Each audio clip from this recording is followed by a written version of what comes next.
Hello and welcome. Wherever you are tonight, whether you're resting in bed with the weight of the day slowly leaving your shoulders, or maybe listening while walking under streetlights, or folding laundry, I'm glad you're here. This is a quiet place, a gentle space to settle in and drift back in time. And tonight, we're going somewhere most people never think about. Not into the great halls of medieval castles, but into the soil beneath the feet of those who lived outside their walls. But before we begin, if you enjoy these calm, detailed journeys into the past, go ahead and tap the like button. It helps more people find this space. Subscribe if you'd like to return again. And tell me in the comments, where are you listening from tonight, and what time is it for you? It's always a quiet kind of wonder to see how far these stories reach. All right, let's begin. Slowly. Tonight, we're returning to the Middle Ages, but not the parts you've seen in films. This isn't about swords or knights. It's about what people ate, or more precisely, what they grew, quietly, year after year, tucked behind cottages, along hedgerows, and in garden beds scraped into hard ground. We're going to talk about the vegetables, many of them now long forgotten, that medieval farmers and families relied on to survive. You might be surprised how much we've lost. Picture yourself in the English countryside, sometime around the year 1283. It's a soft spring morning. There's still a chill in the air, but the frost is gone. The ground is damp, full of promise. In a small garden behind a timber-framed house, a man kneels in the soil. His name is Osric. His hands are thick with mud. His knees sore from years of planting and weeding. Around him, the first shoots of skirret are beginning to push through the dirt. Skirret, not something you'll find at your local grocery store. It's a pale, slender root, shaped like a thin carrot, but branching out into delicate fingers. When cooked, it's sweet, almost nutty. In Osric's world, it's a reliable crop.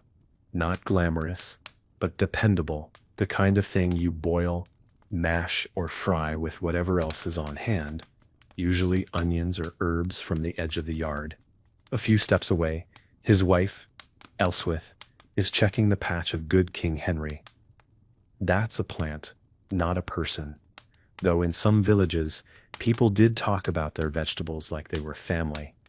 Good King Henry is a perennial green, something like spinach, though coarser, tougher, and not quite as polite on the tongue. Still, it grows back every year without being asked. And in these times, that sort of loyalty is valuable. Elswith picks a handful of leaves. They'll go into a soup later, maybe with some barley and a bit of salted pork if they're lucky. If not, it's greens and a slice of black bread, same as yesterday. The meals are simple, repetitive, but every leaf matters. Further down the garden rows is salsify. Now the root, long and pale with tiny hairs that never seem to come off, no matter how much you scrub. It's sometimes called the oyster plant, not because it tastes like seafood, but because someone, somewhere, decided it sort of reminded them of one. Truthfully, it tastes like a cross between parsnip and hope. People roast it, boil it, even bake it into pies if they've got enough flour to spare. And then there's Alexander's. Tall, leafy, sharp-scented. A cousin to celery, but more assertive. It's used in broths and stews and chewed raw by people who believe it's good for the blood. Some swear it helps with digestion. Others just eat it because it grows easily and they're hungry. Out near the fence, half wild and growing wherever it pleases, is mallow. Its roots are soft and sticky, used in old remedies to soothe sore throats and quiet coughs. Mixed with honey and herbs, it becomes a kind of natural medicine. Not always pleasant, but usually effective. These gardens weren't just about food. They were about survival. Seasons could be cruel. A single storm could wash out months of work. And so the vegetables grown were chosen carefully, not for taste or beauty, but for toughness, resilience, and the ability to feed a family with very little. And then Just behind the chicken coop, something a little different is growing. A girl named Heloisa, maybe 14 or 15, sharp-eyed and full of her own thoughts, has started a little garden of her own. Nothing fancy, a few rows marked out with sticks and string. Her mother says she should be helping with the turnips, but she wanted to try something different, something with a bit more character. She traded a wooden spoon for seeds from a traveling merchant, rocket, lovage, and wormwood. Strange herbs, sharp in scent and even sharper in taste. Rocket, especially, is strong. Peppery, bold. It makes your eyes water if you eat too much. But she likes it. And she's not the only one. A boy named Folky, who lives 3 cottages down, stops by one day. She offers him a bit of flatbread with cheese and a handful of rocket leaves on top. He eats it with a kind of cautious enthusiasm reserved for trying something new in front of someone you're trying to impress. He says it's different. Then he says it's good. A week later, he brings her a basket of eggs from his family's coop. Sometimes a garden grows more than vegetables. The truth is, these foods, skrit, good King Henry Alexander's, mallow, salsify, were once part of everyday life. Now they're almost entirely forgotten. But for hundreds of years, they filled bowls and bellies, flavored stews, healed colds, and helped love bloom in quiet corners. And maybe they still deserve a place in our stories. So, as you rest here tonight, imagine the smell of damp earth and fresh herbs, the feel of soft leaves under your fingers, the sound of a spade pressing into spring soil. This was the heartbeat of daily life for so many, so long ago, and we've only just begun. We're still with Osric and Elswith in their little garden at the edge of the village. Morning has turned to early afternoon now, the kind of quiet, hazy hour where not much happens, but everything is still being done. You can hear the creak of wood from a cart rolling by, the occasional bleat from a sheep somewhere down the lane, and the gentle rhythm of hands pulling weeds, shaking off soil, and setting down baskets. Osric wipes his forehead with the back of his wrist and leans on his spade. The ground has finally softened after a long winter, and his back already feels it. But the patch looks good. The roots are strong this year. He's thinking it might be a good season for parsnips. Now, parsnips aren't forgotten, not completely. But the ones Osric grows are wilder than what you'd find today. Rougher, more bitter, unless they've seen a few good frosts. He remembers an old saying, "A parsnip picked before the frost is like a man kissed before shaving. Best avoided." That one still makes Elswith laugh, though not always out loud. She's over by the plot of leeks now. Not the supermarket kind. These ones are long, pale, and deeply fragrant, with that comforting scent of something slow-cooked and hearty. They grow through winter, standing tall even when snow clings to their leaves. Leeks are something special. Not just food, but a symbol of pride in some parts of the world, especially Wales. People pin them to their tunics on feast days. It's strange how something so humble can carry such weight. Down along the edge of the field is a little patch of chickweed. It's not even supposed to be growing there. It just shows up on its own, year after year, as if it knows it's needed. It's soft, green, slightly peppery. A handful thrown into a pot of broth can stretch a meal just enough to feed one more person.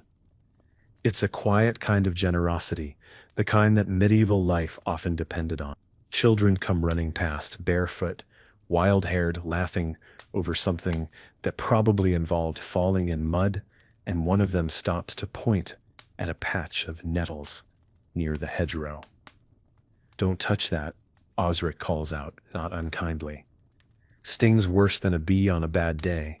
But later that night, Elswith will be out there with gloves, carefully picking the young tops. Nettles sting, yes, but boiled into a soup, they lose their bite and become something nourishing. High in iron, surprisingly rich, with a taste somewhere between spinach and wood smoke. It's one of those plants that reminds you nature doesn't give without a little warning, but it does give. Over by the path, old Wulfric, neighbor, part-time beekeeper, full-time storyteller, leans on his stick and watches the garden with a look like he's remembering every meal he's ever eaten. You've got fat hen growing by the back wall, he said. Osric nods. Wasn't trying to. Wulfric just shrugs. She's stubborn, that one, but she'll fill your belly. Fat hen, also known as lamb's quarters, is a scrappy little green that grows just about anywhere. Some call it a weed, others a miracle. In hard years, it's the difference between going hungry and not. People would dry it, store it, grind the seeds into a kind of flour. It's not fancy, but it's honest. You can see now that a medieval garden wasn't just a food source. It was a quiet, persistent kind of life insurance. Every plant had a reason. Nothing grew for beauty. Everything had to earn its keep. Some were even meant for more than eating. There by the door to the cottage, Elswith has planted Angelica. It towers above the others, with its tall stalks and round flowering heads. She says it keeps away illness, that it wards off the foul air, especially when boiled into tea or chewed raw. Osric doesn't argue. If she believes it, that's enough. And besides, he quite likes the way it smells. Sharp, green, almost sweet. And not far from it, hidden between a broken fence post and an old wash basin, is something even stranger. Horseradish. Its leaves are wide and wild, but the root is where the power lies. When grated, it releases a sharp heat that climbs right up your nose and into your brain. They say it clears the senses. Some even say it drives out bad spirits. Mostly, though, it just makes you cry and then laugh about it. Heloisa comes around the back of the house, her apron full of herbs she's picked from her little patch. She's still tending her rocket and lovage with care. She's got a few stalks of tansy too, bitter and medicinal, once used to flavor cakes during Easter, though you'd have to balance it with a lot of honey to make it go down easy. She's trying to grow purslane now. It's low, creeping, and easily mistaken for a weed, but she's read, or heard, more likely that, it's full of goodness. In her mind, her little garden is more than food. It's an act of curiosity, of rebellion, something of her own, in a world where most things are handed down and rarely questioned. Back in the kitchen, a pot simmers. Elswith adds a bit of everything. Leeks nettles, a pinch of dried skirret from last season. She crumbles and a little cheese, saved from market. It's not a feast, but it's a meal. The smell is warm, familiar. It smells like survival, like home. And so, when we think of medieval food, we often imagine feasts in great halls, roasted meats, golden goblets, long tables, piled with bread. But the truth, the quiet truth, is that most meals happen just like this, in gardens, in cottages, in small bowls and deep pots, seasoned with what the earth would give and what the weather hadn't taken away. So tonight, as you listen, maybe lying back now, eyes growing heavier, remember these quiet crops, the skirret and nettles, the mallow and rocket, the food that fed people not just through history but through hard times, through winters, through lean years and long days. We're not done yet. There's still more to discover, more to remember. The light is starting to shift now. That golden, slanted kind of afternoon light that comes just before evening, when everything takes on a softness. The garden glows, not brightly, but like it's holding something in, like it knows something the rest of the world's forgotten. Inside the cottage, Elswith is slicing dried parsley root. It looks like a small white carrot, but the smell is earthy, deeper. Not the leafy herb we know today, but its stouter cousin, the root used for broth, for stews, sometimes even grated raw, if there's vinegar to tame it. The taste is sharper than you'd expect, somewhere between celery and nutmeg, used sparingly. It gives body to a dish. Used too much, it takes over. Elswith knows the balance. On the low wooden table near the hearth, a small basket holds a mix of roots and leaves, picked earlier in the day. Turnips, rough, round, pale-fleshed, sit beside beet leaves, wilted slightly in the warmth. Turnips were a staple long before potatoes arrived in Europe, roasted, stewed, mashed into thick pastes to eat with stale bread softened in broth. There's also cow parsnip, a plant you'd need to handle with care. Some parts are edible when cooked, others not. In the wrong hands, it could cause burns. But Elswith's mother taught her the safe parts when she was a girl, and she's passed that knowledge down to Heloisa too. This is how most knowledge moves here, not in books, but in stories and gestures, in the careful watching of someone who's done it for years. Out back, Osric is checking the compost heap. Nothing is wasted here. Not truly. Peelings, husks, stalks, all go back into the earth. Even weeds have their uses. Sorrel, for example, grows wild at the edges of the path. Its leaves are bright, lemony, almost tangy on the tongue. In small amounts, it lifts a dish, adds something sharp and surprising. Too much and it overwhelms, but just enough, and it's like adding sunlight to a pot of broth. Further afield, just past the lane where geese wander like they own the place, there's a wild plot where a few braver plants grow. Burdock root is one of them. Long, spindly, stubborn. You have to dig deep to get it out. And you'll probably curse while doing it, but cleaned and cooked, it has a rich, slightly sweet flavor, almost like artichoke. It's a root that demands patience and repays it quietly. There's also hogweed, young shoots only, and only for those who know exactly how to handle it. One wrong step, one wrong leaf, and it's not food anymore. It's danger, but handled properly, boiled with care. It's another way to stretch the meals, another piece of the puzzle. This is the reality of a medieval kitchen. It's part cooking, part caution, part memory. By now, the fire in the hearth has burned down to a steady, orange glow. The pot over it simmers with a quiet rhythm. Inside, water thickens with root starches. Herbs drift to the surface and disappear again. Every so often, Elswith stirs it with a long-handled spoon that belonged to her grandmother. It's worn smooth from decades of work. Heloisa, meanwhile, is drying herbs on a wooden board near the door. Yarrow for fevers, chervil for flavor, fennel for its seeds, which can ease a stomach after a heavy meal or a poorly cooked one. These aren't just seasonings. They're part of the household's survival strategy. Every bit helps. Every leaf matters.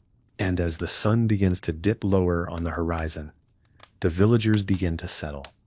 You can hear it in the sound of the day winding down, the clatter of buckets, the bleating of sheep being gathered into pens, the soft murmur of prayers spoken beside beds made of straw. Osric places his tools by the shed, not because he's done for the day, he never really is, but because the light says it's time to stop. His hands are cracked, nails dark with soil, but there's something proud in the way he looks at his garden. It might not be much, but it's theirs. It keeps them full. It keeps them going. Elswith ladles stew into wooden bowls. Not much meat tonight, just a little rind of smoked bacon for flavor, but the roots have softened into a thick, hearty meal. The greens have turned tender, the broth rich and warm. It's the kind of food that doesn't need much talking over, just a quiet hum of gratitude passed from one spoonful to the next. Outside, a few birds still sing, not quite ready to give up the day. A breeze carries the scent of damp earth and wood smoke. The world is still in that rare way. It only is just before night truly arrives. And you, listening now, maybe you're starting to feel that stillness too. Maybe your eyes are heavier, your breath slower. That's all right. That's what this is for. Let this garden stay with you tonight. Not just the plants, but the people.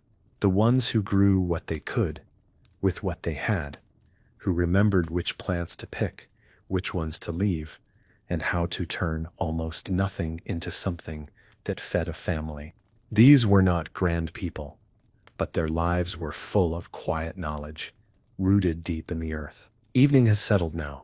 The last streaks of daylight have faded from the sky, leaving behind a deep, soft blue.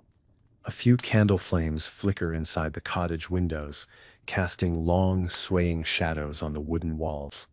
It's the kind of darkness you can feel in your chest, a stillness that hushes everything. Dinner has been eaten, bowls scraped clean, spoons set aside. The stew wasn't fancy, but it filled the belly and warmed the bones. Osric sits on a low stool by the fire, gently sharpening his knife with a smooth stone, not out of urgency, just routine. The same way he did last night, the same way he'll do tomorrow. Elswith, with her thick fingers and steady hands, is packing dried greens into cloth sacks. Some nettle, some mallow, some wilted fat hen leaves gathered before the frost hit. She packs each sack tightly, ties it with string made from old linen, and places it in a wooden chest under the window. In a few months, when fresh food is gone, they'll dip into these supplies a little at a time. This was one of the great challenges of medieval life, keeping food once it was grown. There were no freezers, no refrigerators, and most cellars were little more than cool, dry corners under the floorboards. Vegetables had to be dried, smoked, pickled, stored in vinegar or salt, or kept cool with whatever nature allowed.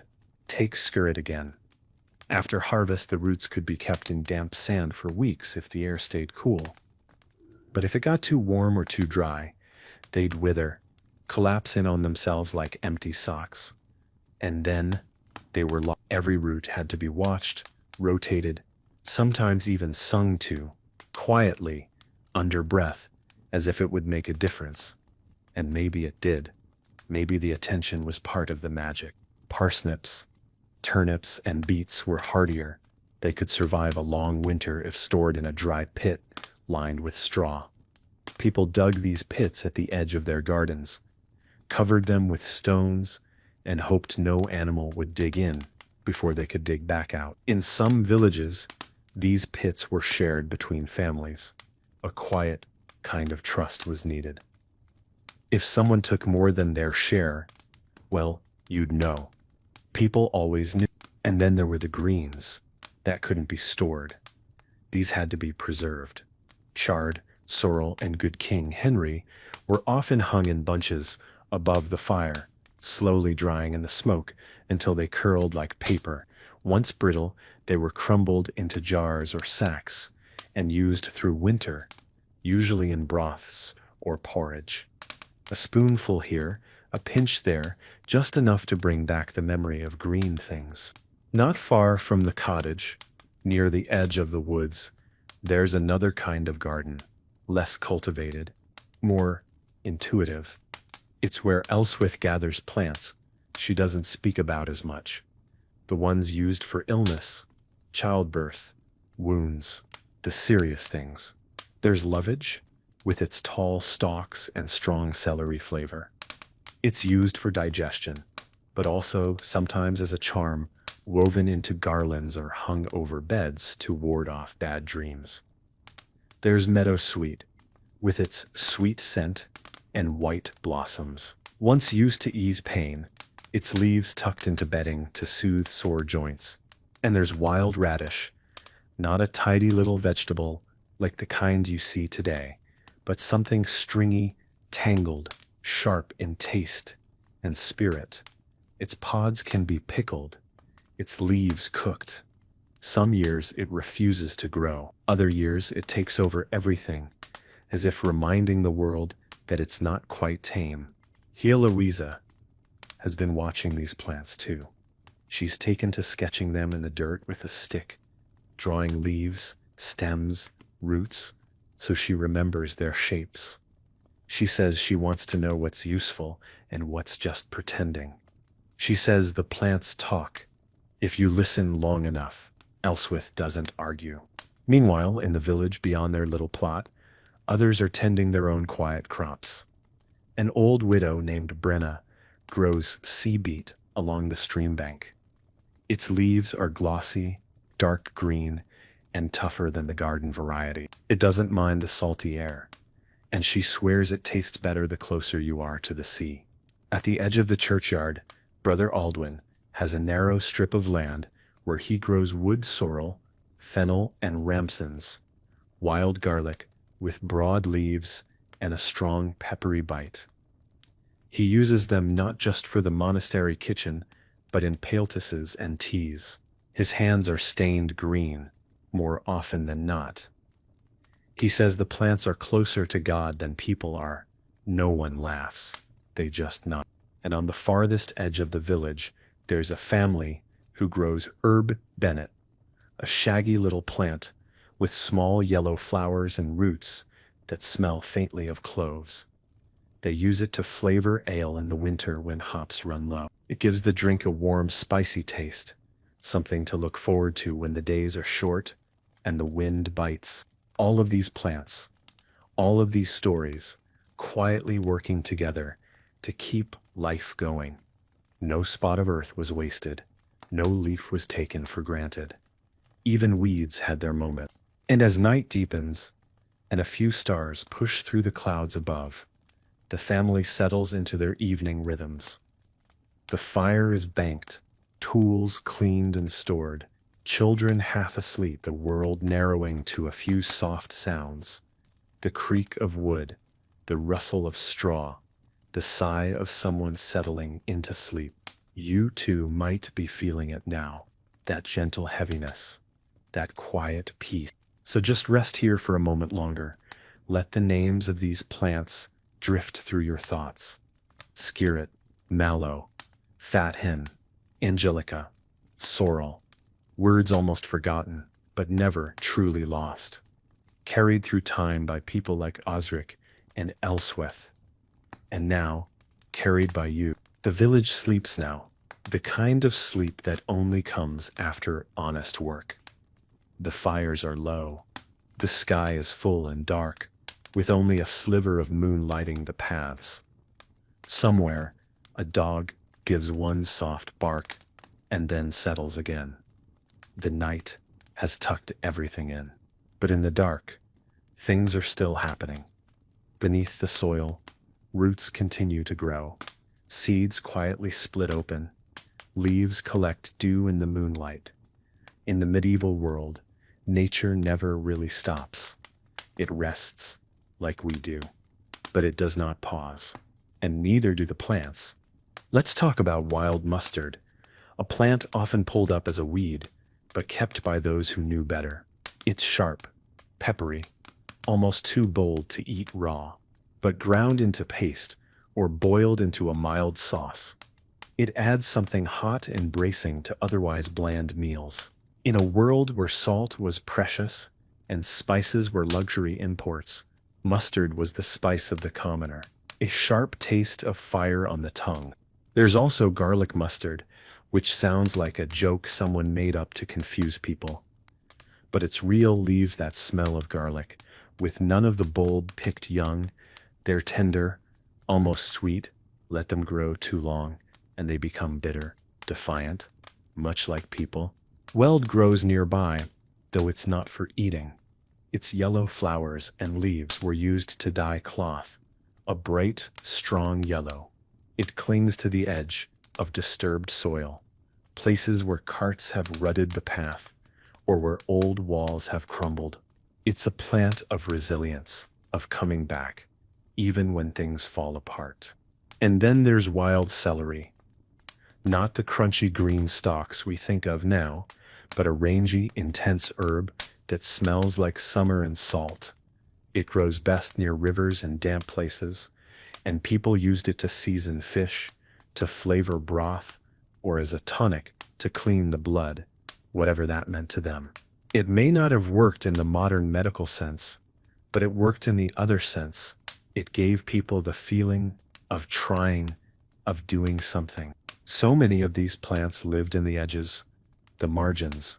They grew along walls, near pigsties, at the forest edge. They weren't always planted. They weren't always welcome. But they came anyway, and the wise ones, the observant ones, learned to use them.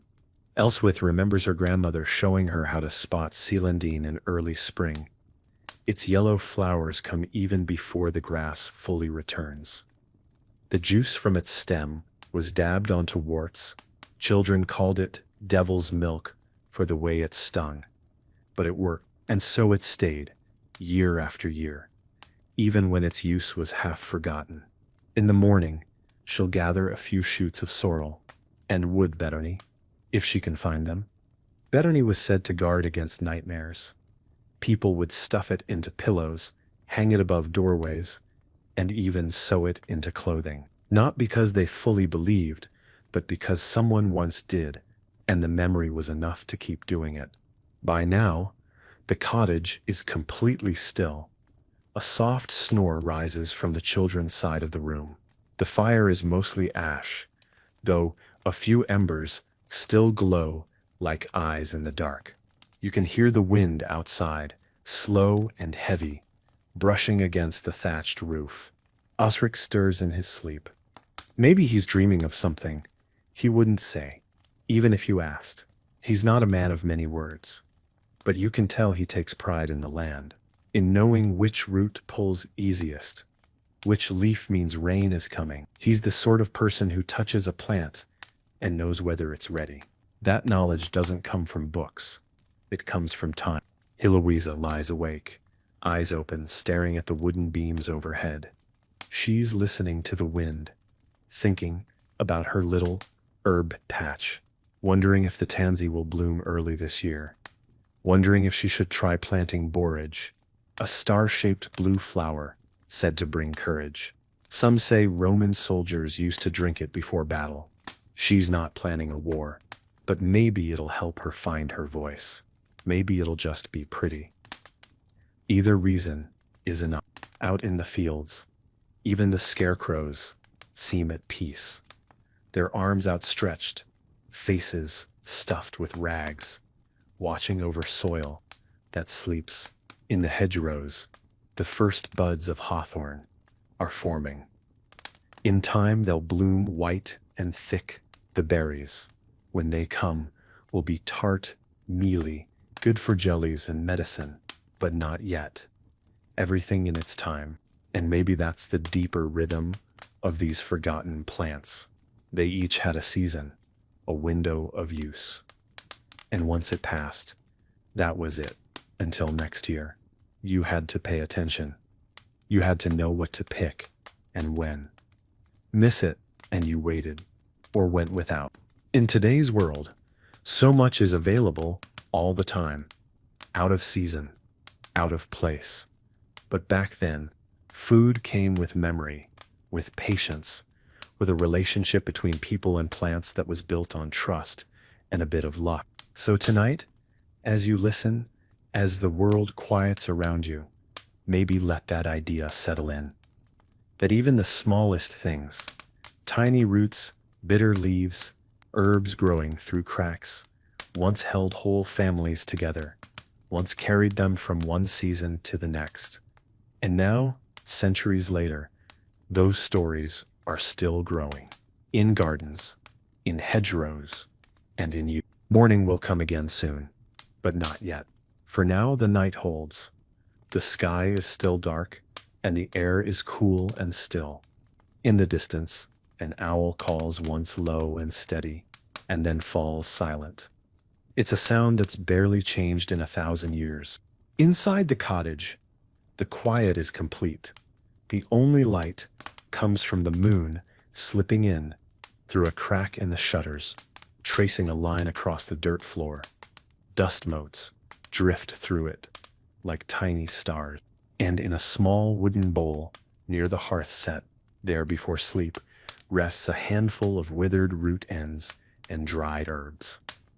Tomorrow, Elswith will start again. She'll soak what needs soaking, she'll slice what needs slicing, and with those few quiet ingredients, she'll make something that carries her family through the day. Not because it's special, but because it's theirs. That's what so many of these forgotten vegetables were. Not exotic, not luxurious, just dependable, familiar. You didn't brag about a stew of fat hen and turnip greens, but you were grateful for it.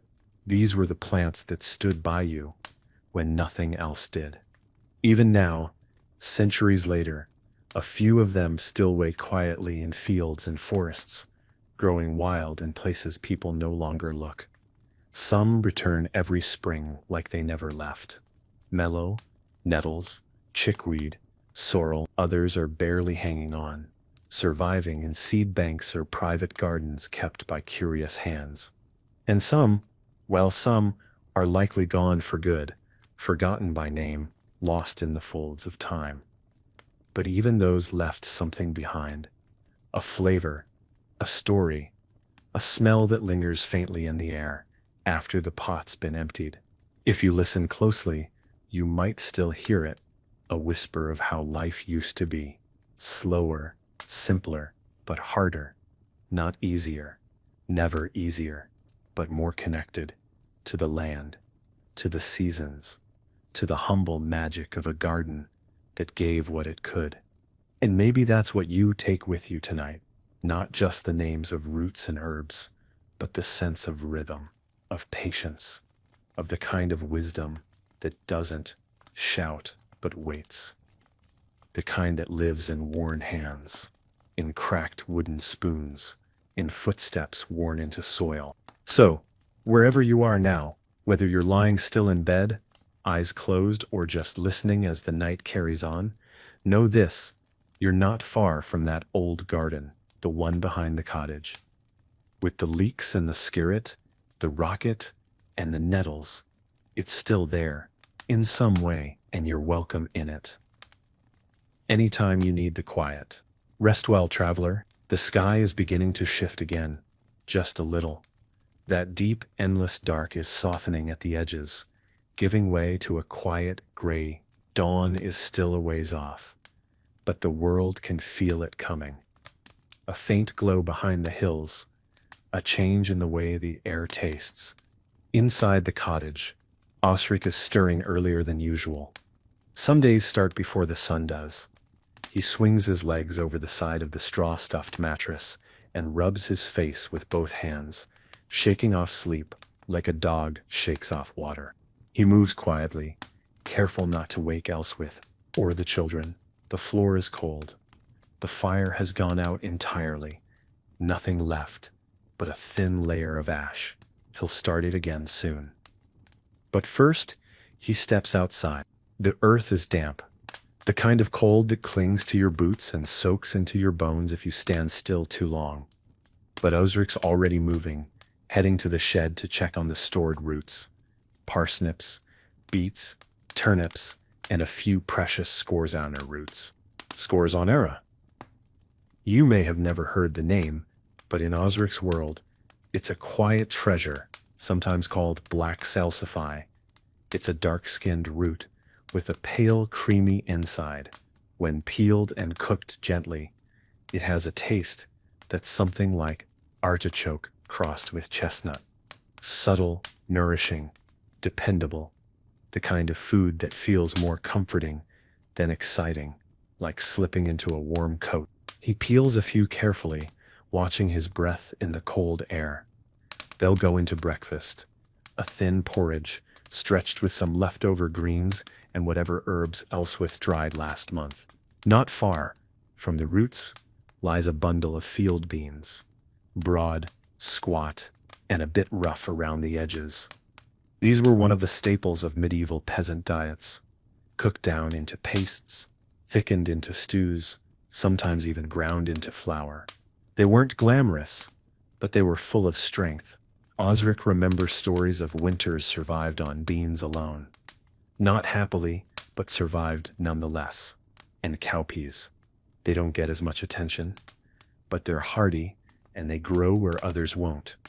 Their vines sprawl and twist, climbing whatever they can find. The beans are small, earthy in flavor, and they keep well through winter. Elswith stores them in clay jars, covered with linen and sealed with wax. Back near the garden fence, something smaller catches Osric's eye. Corn salad, sometimes called lamb's lettuce. It grows low to the ground, almost shy. Its leaves are soft, nutty, and one of the first greens to show after the frost.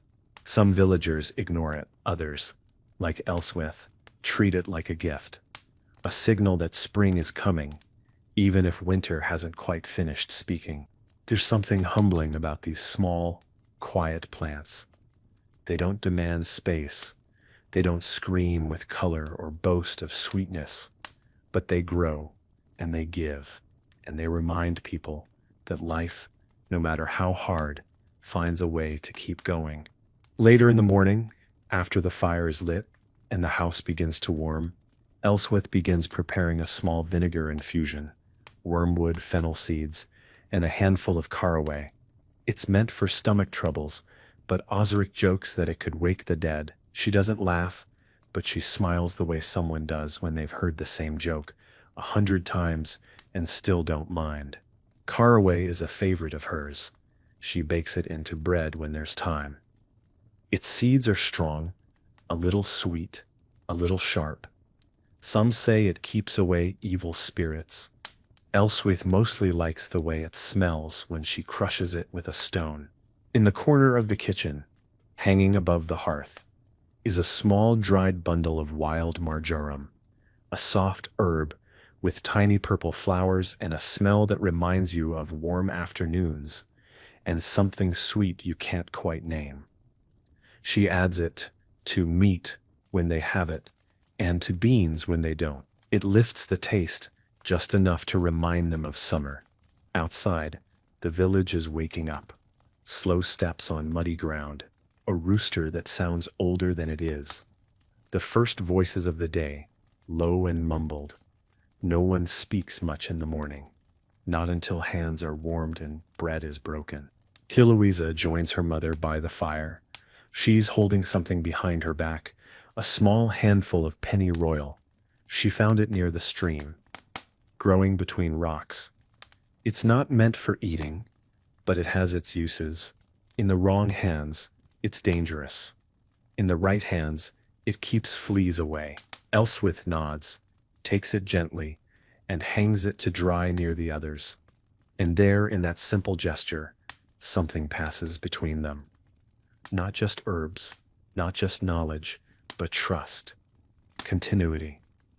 The unspoken bond between those who keep things alive, not just people, but the wisdom of plants, the rhythm of the land, the quiet sense of what grows where and why. It's a small thing, but it matters. And so the morning rolls on, slowly, purposefully. Fires lit, water fetched, breads sliced, gardens checked. The kind of morning that doesn't need to be remembered to have mattered. The kind that simply is, and in that, carries everything forward. You, listening here now, are part of that rhythm too, quietly, gently, taking in the names, the textures, the lives of these long-forgotten foods. Some still grow wild, some wait in seed catalogs. Few people open. Some might even grow again, if someone maybe you decided to plant them. But even if you don't, just remembering them is something, letting their names live again in the stillness of night. The sun is rising now, not with a burst of gold and trumpets, but with a slow, steady light that crawls across the land like warm breath. The roofs of the village glisten with dew. The fields stretch out under a pale sky, and the sound of birds begins to stir in the hedges. The day has begun. whether anyone feels ready or not. Osric carries a basket to the garden. It's a simple thing, woven from willow, patched with cord, but it's been with him for years. Inside it, he places a handful of tools: a short blade, a wooden trowel, a small cloth sack. Today, he's gathering cresses: land cress, watercress, wintercress, whatever has managed to push up through the cold soil. Cresses were among the earliest greens people would harvest. Their flavor is bold, a bit spicy, like they're in a hurry to be noticed. And maybe they are, because they don't last long. Osric clips a few careful leaves and tucks them into the cloth sack. They'll go into a morning mash with barley and root scraps. Not much, but enough to wake up the taste buds. In another bed, tucked near the fence line where the sun lingers longer, a patch of skirret is starting to send up its thin green shoots. This plant always surprises him. It's not loud. It doesn't grow fast. But when you need it most, in the dead of winter, it's there beneath the soil, waiting. You just have to remember where you planted it. Elswith is in the kitchen again, her hands moving without thought. She's crushing dried sweet cicely, a soft, fern-like herb with a sweet aniseed scent. It's rare to find, but once you know it, you don't forget. She uses it to sweeten dishes when honey is low. A handful in a pot of porridge can change everything. Not just the taste, but the mood. That's what these plants did. They didn't just feed people. They lifted them, gave them brightness in gray months, gave them something to talk about. Did you taste the sesame in that stew? The cress was sharper this year. These were the conversations that filled long evenings, that stitched one day to the next. Heloisa steps outside with a bowl of scraps, peels, stems, trimmings from last night's meal.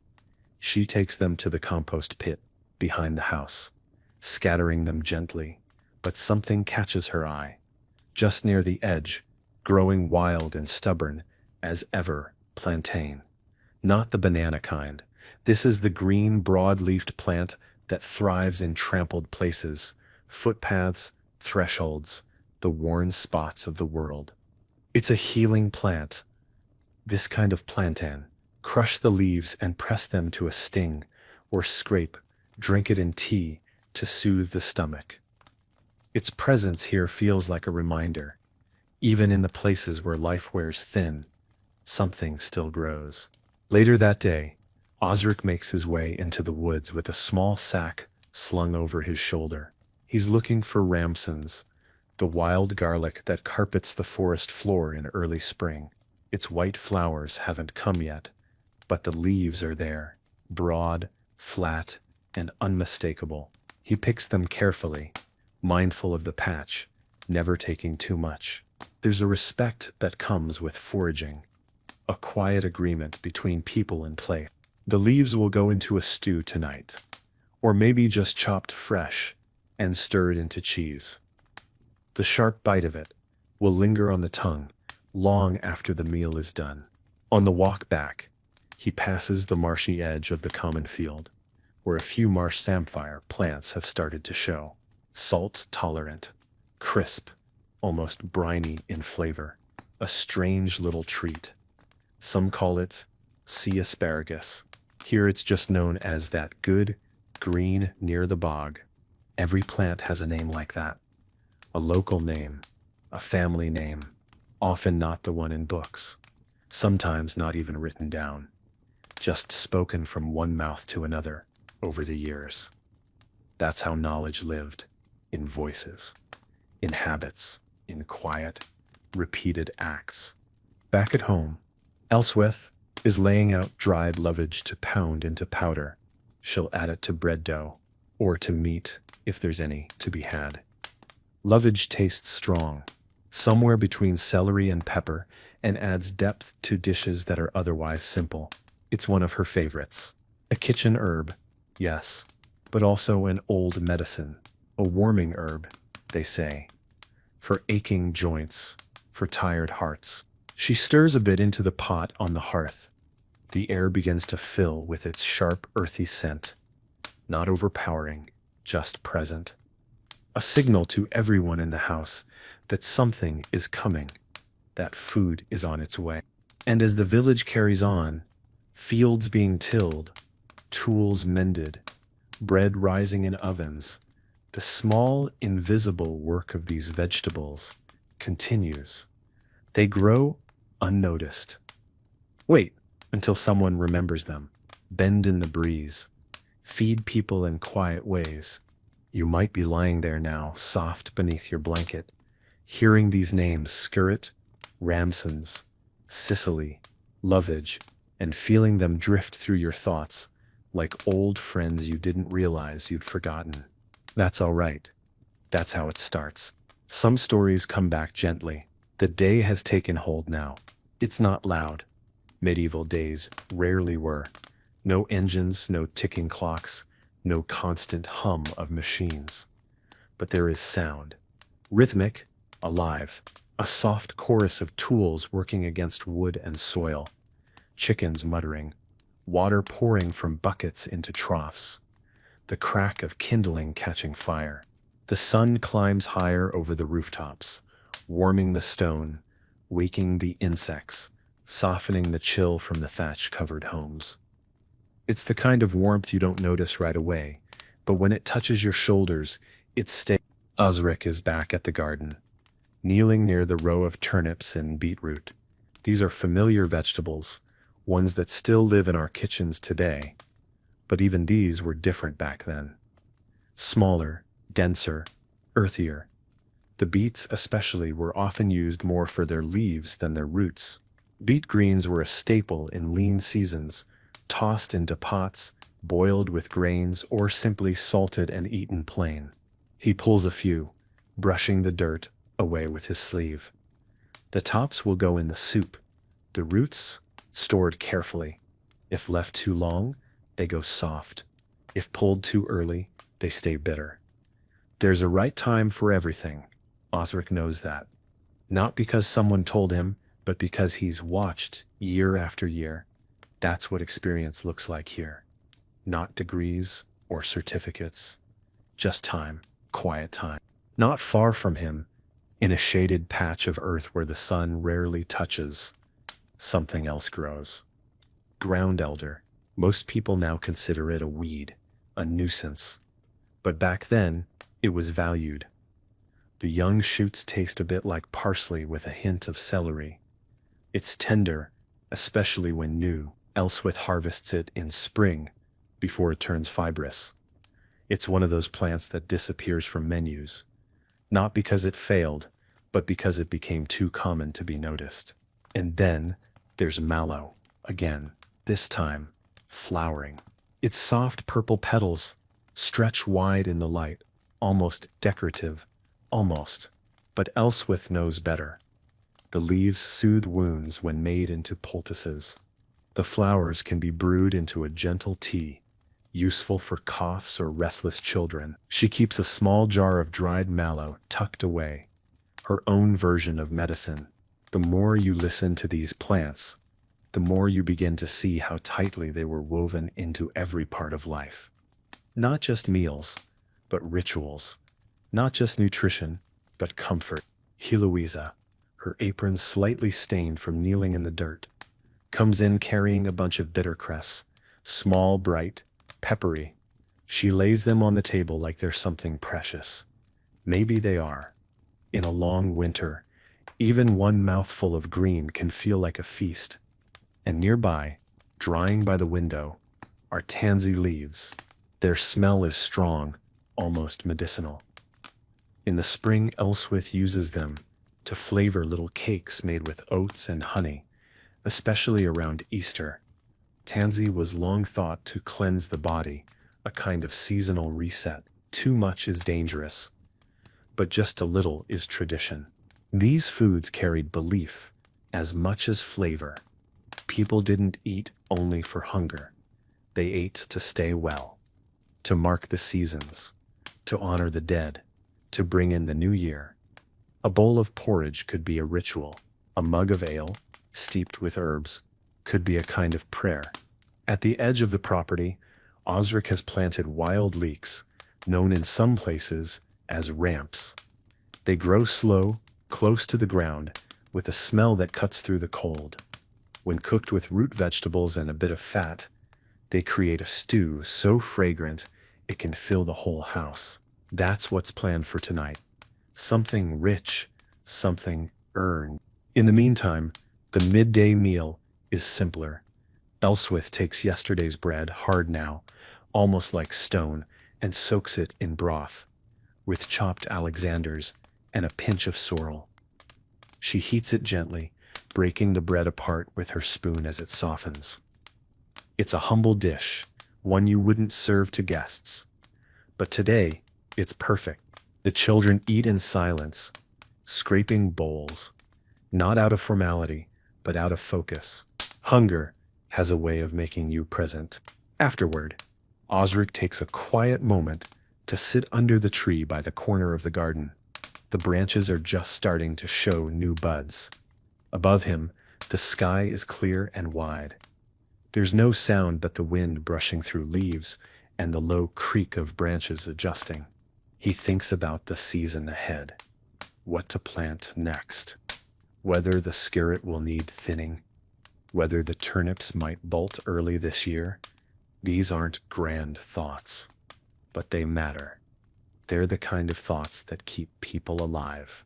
And perhaps you're thinking now too, not about crops, maybe, but about care, about attention, about the slow work of keeping something, anything, alive.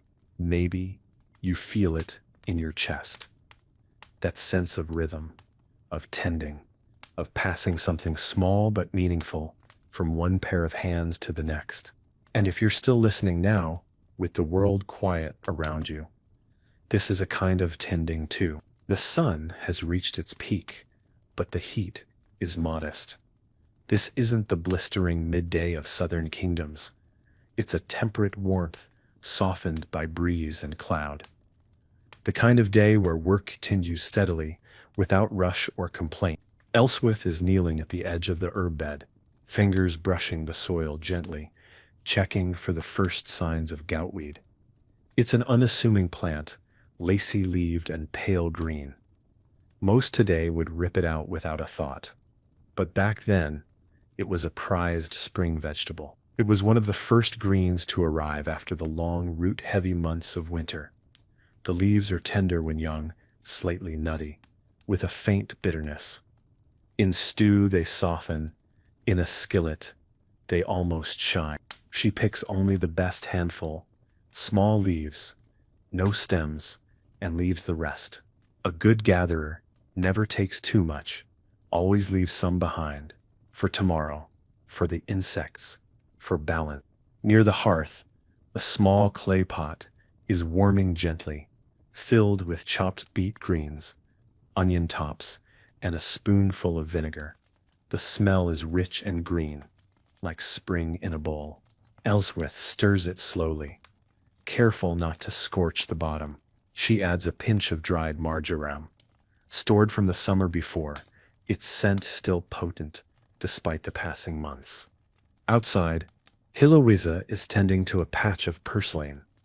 It's a crawling little plant, shiny leaves, red stems, easily overlooked, easily stepped on, but it's packed with richness.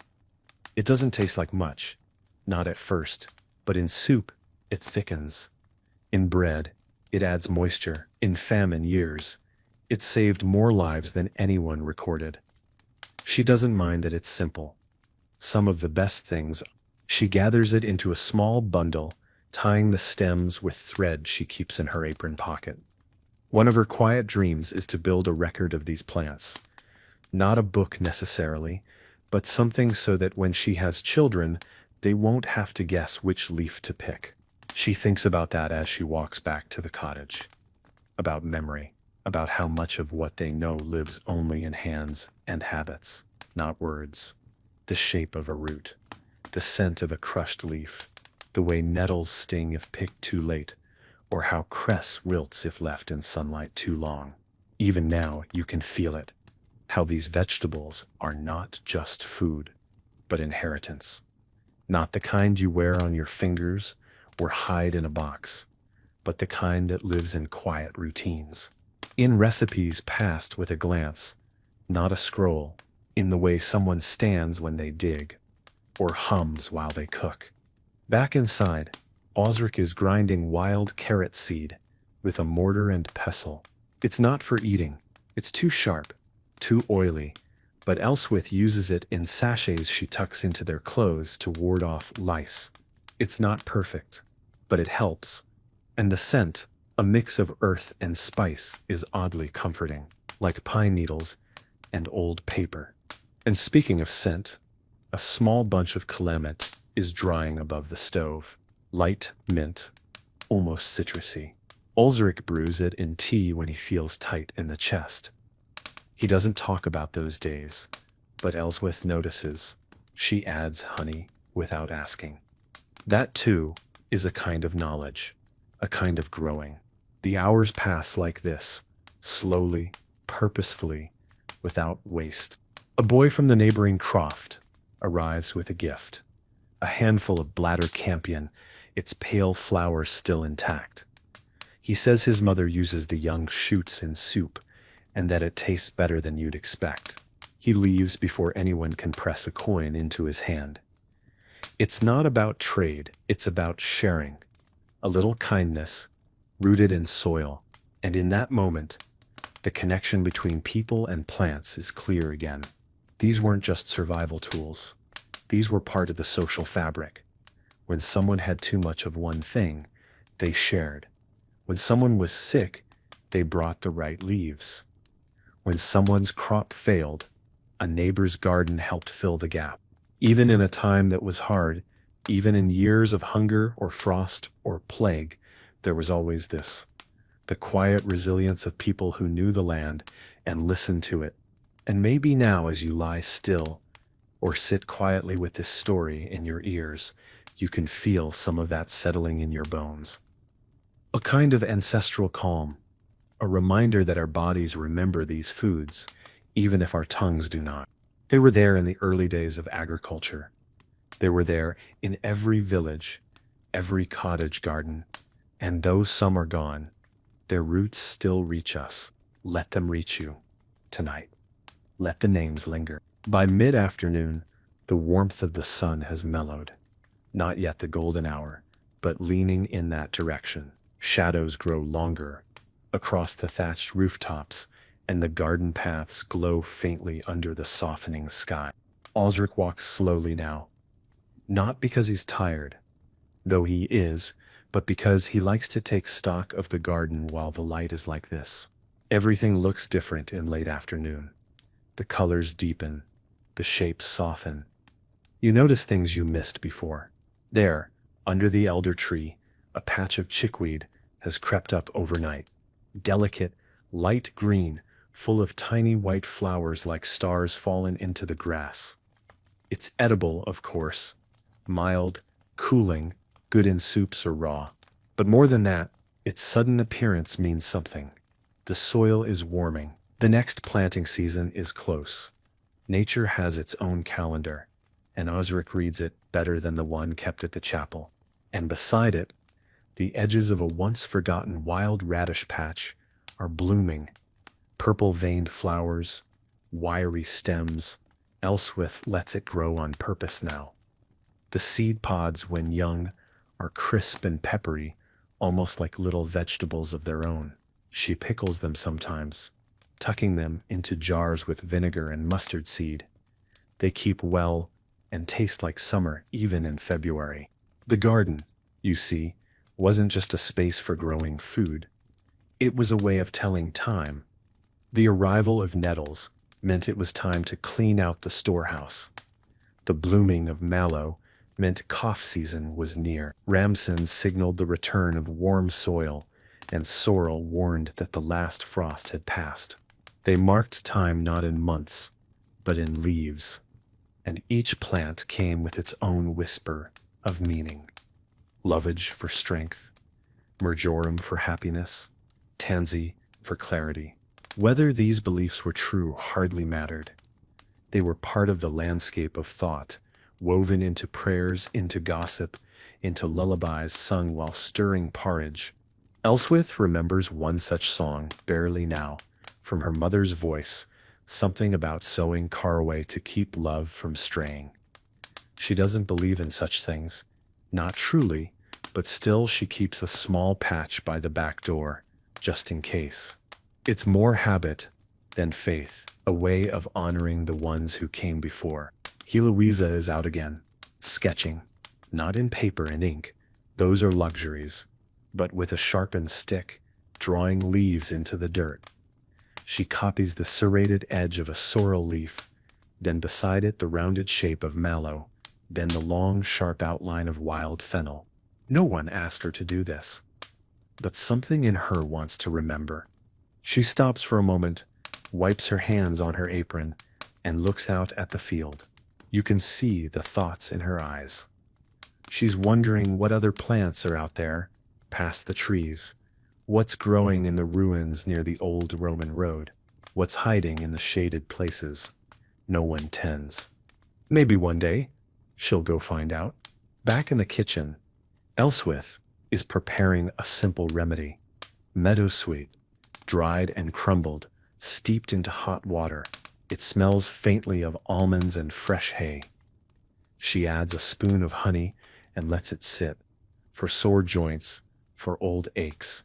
Osric will drink it without comment. That's how their care works. Quiet, unspoken, these uses culinary, medicinal, symbolic, overlapped constantly. A root could be food and healing and ritual all at once. Burdock was used in teas for skin problems, but also roasted in stews when meat was scarce. Angelica was chewed to fight off plague breath, but also candied for sweets in wealthier kitchens. Even the humble dock leaf had its place, soothing nettle stings, thickening soups, acting as an impromptu bandage when none could be spared. Every part of the garden mattered, not just the harvest, but the stems, the flowers, the seeds. Seeds, especially, were treated with great care. After the growing season, Osric would dry them slowly, wrapped in cloth, labeled with scraps of charcoal-drawn marks, his own silent system. He didn't keep them just for himself. Seeds were shared, traded, passed along at market, or between neighbors.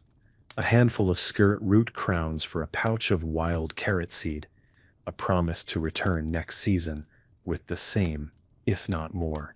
Seed saving was community work, a quiet collaboration across winters. And those seeds told stories too.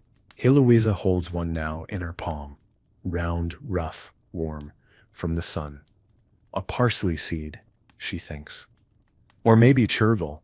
It's hard to tell sometimes, when they've been dried and kept for months, but she likes not knowing. It means every planting has a bit of mystery in it. You might be thinking now about how far we've come from this kind of life. About how rarely we think of where food comes from, of how we eat tomatoes in winter, berries in spring, and never once ask if the land is ready. But these stories, these vegetables, remind us that food once moved in time with the body and the sky. It came with patience, with care, with gratitude, and maybe that rhythm still lives in us, somewhere beneath the noise. Maybe that's why hearing about mallow and lovage and good King Henry brings a kind of calm, a kind of remembering. Not just of history, but of something quieter, slower, within ourselves. So let yourself rest here a little longer, in the late afternoon hush of this garden. Let the scent of warm soil and drying herbs settle around you. The light has shifted again. That rich golden haze has returned, stretching long shadows across the garden paths, catching in the leaves, softening the rough edges of stone and wood. It's the hour when everything feels slower, more thoughtful. The world inhales and holds it for just a moment longer. Elswith stands just outside the door, wiping her hands on her apron. The bread is cooling on the windowsill, still warm, with a crust darkened by the heat of the hearth. Not perfect, maybe slightly misshapen, a little cracked on one side, but it's heavy, satisfying, full of caraway and crushed grains, flavored with a little vinegar and a pinch of dried ground elder. Osric leans against the fence post, one arm resting on the top rail, watching the last rays of sun settle on the cabbage rows. He's quiet now, not from weariness, but from a kind of contentment, the sort that comes when things have been done.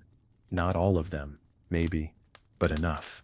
He thinks about the seasons, not as numbers or months, but in patterns of growth. The coming of bittercress in early spring, the burst of wild garlic after the first thaw, the appearance of mallow and nettle when the ground softens. Now, the edges of the plants are starting to curl. The sun sits lower. You can feel it in the soil when you press your hand down. Less warmth, more dampness. The season is beginning to turn, and with it, thoughts begin to shift from growing to storing. In the storage nook inside the house, Elswith has started to make room. She lines the shelves with dried leaves, dock, shard, sorrel, each carefully labeled with a scratch mark or bit of colored string. She checks the seal on the vinegar jugs, taps the lids on the honey pots, and shakes each sack of beans to be sure there's no damp. Nothing is wasted. Not if they can help it. She pulls a small cloth bundle from a shelf, a mix of parsley root, wild celery seed, and a hint of sweet Sicily. It's for Osric's knees. A tonic, or maybe just comfort. She'll brew it into tea later when the light has gone, when the fire crackles low and the world feels smaller. Heloisa is counting dried seeds now, laying them out in rows on the wooden table. She's sorting by color, shape, and feel. She doesn't know all their names yet, but she knows what they become. She likes the mystery of it. She'll trade some at the market next week, with the other women offering beet seeds for wild fennel, or skirret root crowns for dried purslane. It's not just trade, it's conversation, community. She remembers last year, when a boy from a neighboring village gave her a few herb Robert seeds, tiny things, no bigger than a fleck of dust. He said his grandmother used the plant to soothe fevers. She planted it and watched it grow beside the path, its pink flowers opening like a shy smile. She still keeps a handful of those seeds in a pouch tied around her wrist. Each seed is a kind of memory, a marker of what was and what could be again. And so the work shifts, from sowing to saving, from gathering to preserving, from the forward motion of spring to the inward folding of autumn. Elswith starts preparing the first pickles of the season. Wild radish pods, steeped in brine with dill and a single clove of feral garlic. The mixture bubbles faintly in its clay pot. She sets it near the window where it will catch a bit of sun during the day. The smell is sharp, but it promises flavor during the long months to come. On the hearth, a pot simmers with turnip greens and salsify, thickened with a handful of dried oats. It's not a grand meal, but it's comforting. Osric stirs it with the back of a spoon, letting the steam rise into the room. He doesn't say much, but the nod he gives when he tastes it says enough. These were the quiet evenings. No music, but the fire. No stories but the ones people remembered aloud. Like the tale of the lovage root that grew so large, they used it to plug a hole in the barn wall. Or the old man who claimed he could talk to mallow plants and that they warned him when storms were coming. Nonsense, maybe, but good nonsense. The kind that stays with you. Outside, the sky begins to darken, deep purples and soft reds folding into gray. A few lamps are lit across the village, cows low softly in the distance. Somewhere someone laughs. Somewhere else, someone sings under their breath while sweeping the stoop. Heloisa gathers her seed bundles, wrapping them carefully in cloth, then tucks them beneath her bed. She lies back and watches the ceiling beams above her, tracing the shapes of knots in the wood. She doesn't say it out loud, but she's proud of what she's grown, what she's learned. She closes her eyes and listens to the house breathe. And outside, the garden rests. The plants, the earth, the worms beneath, all slowing, not stopping, just resting, just enough to begin again. The sky is nearly black now. Only a few pale stars peek through the shifting clouds above the village, and even they seem sleepy. The wind has quieted. The last embers in the hearth give off a low orange glow, casting soft, flickering shadows across the walls of the cottage. Elswith adds one final log to the fire, not for heat really, but to keep the room breathing gently through the night. It's a comfort more than a need. The kind of gesture people make when they know how darkness settles. She moves slowly, with care.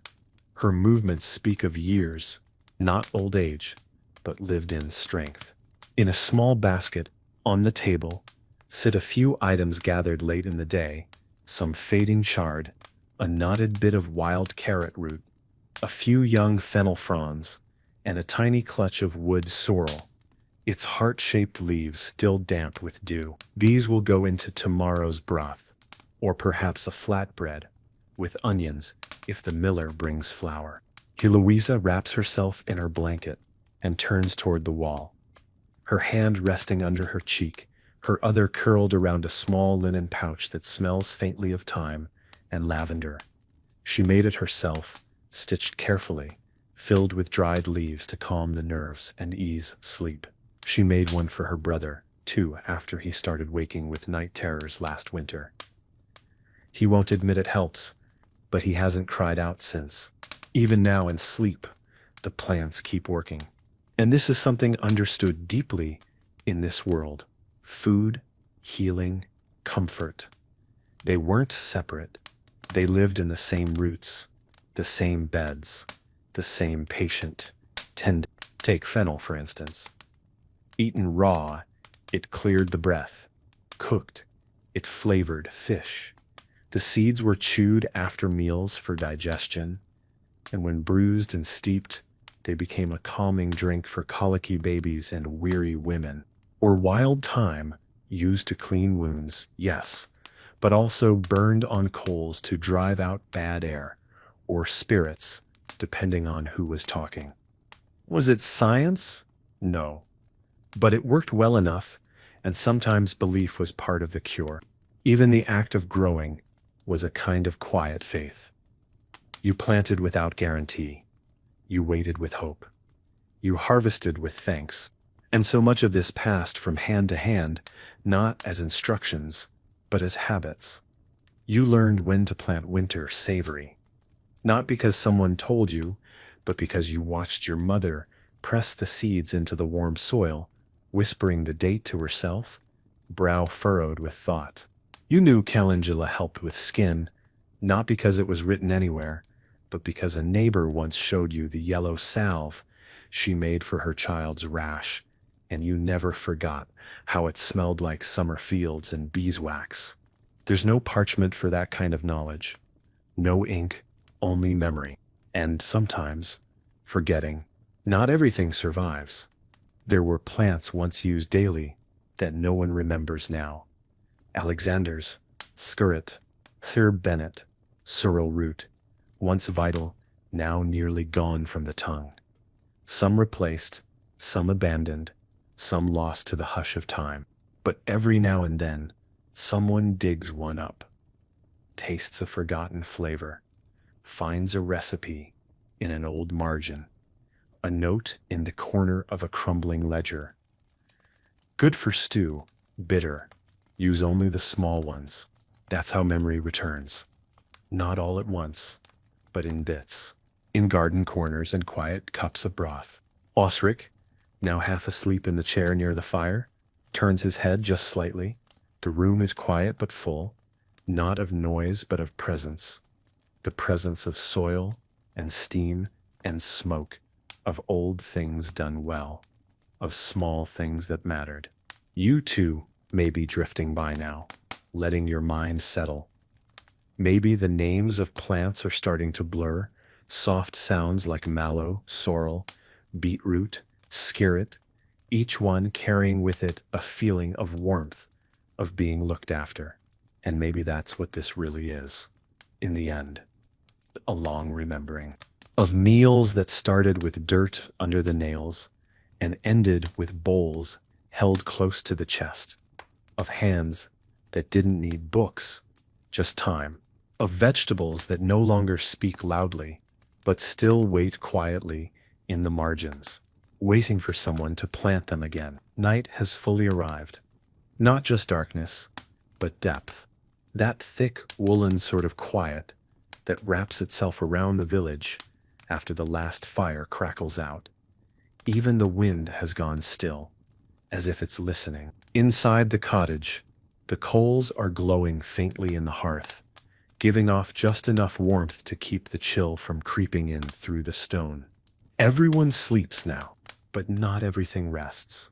Outside, beneath the moonlight, the garden seems almost alive in a different way. Leaves flutter faintly, not with breeze, but with breath. There's a hum to it, a kind of memory, as though the plants themselves remember the hands that touched them. This is the hour of old stories. Elswith, when she was a girl, would sit near the fire while her grandmother spoke of mandrake root, how it shrieked when pulled from the earth, how you had to harvest it with a dog on a string, or not at all. She never saw one. Few people did. But the story was enough to make her wary of any root that looked too human. Even simple vegetables carried their own legends. Parsnips, some believed, grew sweeter when planted with whispered blessings. Others said beetroot should never be harvested on a full moon, or it would rot before it reached the pot. Silly, perhaps, but when you live by the land, when so much is out of your control, a little story helps you feel connected. Even the superstitions were a kind of comfort. Wormwood, sharp and bitter, was once called the herb of forgetting. Sailors drank it before leaving home, so their dreams wouldn't be haunted by what they left behind. Healers would crush it into wine for those with grief too heavy to carry. Whether it worked didn't always matter. What mattered was the ritual, the act of preparing something with care, of saying, "I see your pain." Yarrow was stitched into soldiers' tunics for luck. Fennel tied above a door to ward off plague. Nettle, when placed beneath a pillow, was said to protect against theft, though only if plucked without speaking. And then there was Celandine, yellow and small, believed to be favored by swallows. Elswith was told that if you held its petals to your eyes, you'd see truth. She tried it once. All she saw was a sky too big for her to name. These were not the stories of nobles or kings. These were the whispers that passed between tired hands in kitchens, in fields, beside beds of the sick, or graves dug too early. Vegetables weren't just food. They were the messengers between people and the earth. They told you when to act, what to prepare for, and sometimes what to hope. Heloisa once heard a tale from the weaver's wife about a boy who ate nothing but wild cress for 3 weeks and began to speak in riddles. She didn't believe it, but for a while she avoided the cress near the fence, just in case. Even Osric, practical and quiet, has his beliefs. He always plants skirret under a waxing moon, always carries a dried mallow flower in his satchel when he travels to market. He says it's for aches, but he never uses it, just holds on to it, like a promise. These small traditions, these scraps of meaning wrapped around plants, were how people made sense of the world. The church had its books, the nobles had their banners, but the villagers had stories, passed down like seed, some real, some not, but all of them alive, in their way. Outside now, The night deepens even further. A thin mist settles across the fields, curling low over the garden beds. The plants drink it in, silently. The soil darkens with it. The smell of earth rises, deep, rooted. Inside, the only sound is the slow, steady breathing of people who have worked and eaten and cared and rested. The rhythm of a family, the rhythm of a season. And maybe, if you're lying still now, eyes closed, breath quiet, you can feel yourself close to them, not just watching their world, but moving through it, as if you too had a patch of earth and a bowl of broth and a handful of seeds in your pocket. As if you too knew the names of plants that most have forgotten. So let them stay with you tonight, not as trivia, not as novelty, but as something older, something shared. These vegetables were once the difference between hunger and hope, between illness and healing, between silence and story, and their roots still run deep. The village, still tucked under the quiet of night, rests without urgency. But just beyond its edge, where the wild begins to blend with what is tended, the world is still moving, quietly, gently, beneath the stars. In the morning, before the first cocks crow, and long before bread hits the coals, Elswith will rise to gather, not in the garden, but beyond it. Out along the edges, where things grow without permission. These places aren't fenced, or even named. They're simply known. The slope by the elder trees, the dip near the stream, the sunken field past the sheep pens, where the soil stays cool and the shade stretches long. That's where the wood sorrel grows best, low to the ground, with its soft green heart-shaped leaves that fold closed at night. It's sharp on the tongue, almost lemony, and when crushed between your fingers, it smells like the start of spring. Elswith only takes a little, a small bunch for flavor. Too much would steal the warmth from a meal. She tucks it into her basket, alongside a few fronds of wild fennel, its feathery leaves catching the light even in the early gloom. Fennel grows where it wants, often in dry places, the kind of herb that doesn't ask for comfort, just room. Its seeds are saved for winter, for bread, for remedies, whispered over steaming cups. Further along, down by the stream, grows water mint. The smell is unmistakable, cooling, clean. It spreads between the rocks like it knows it belongs. She pinches a few stems, careful not to slip on the moss-slick stones. These will be used in washing water, or perhaps as a tonic if someone wakes with heat in the chest. Elswith isn't the only one who gathers. Most families do, some more than others, some better than others.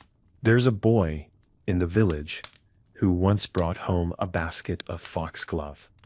Thinking it was wild spinach, his mother fainted when she saw it.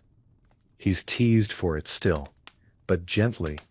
Everyone makes mistakes when they first start looking. Foraging was not a novelty then.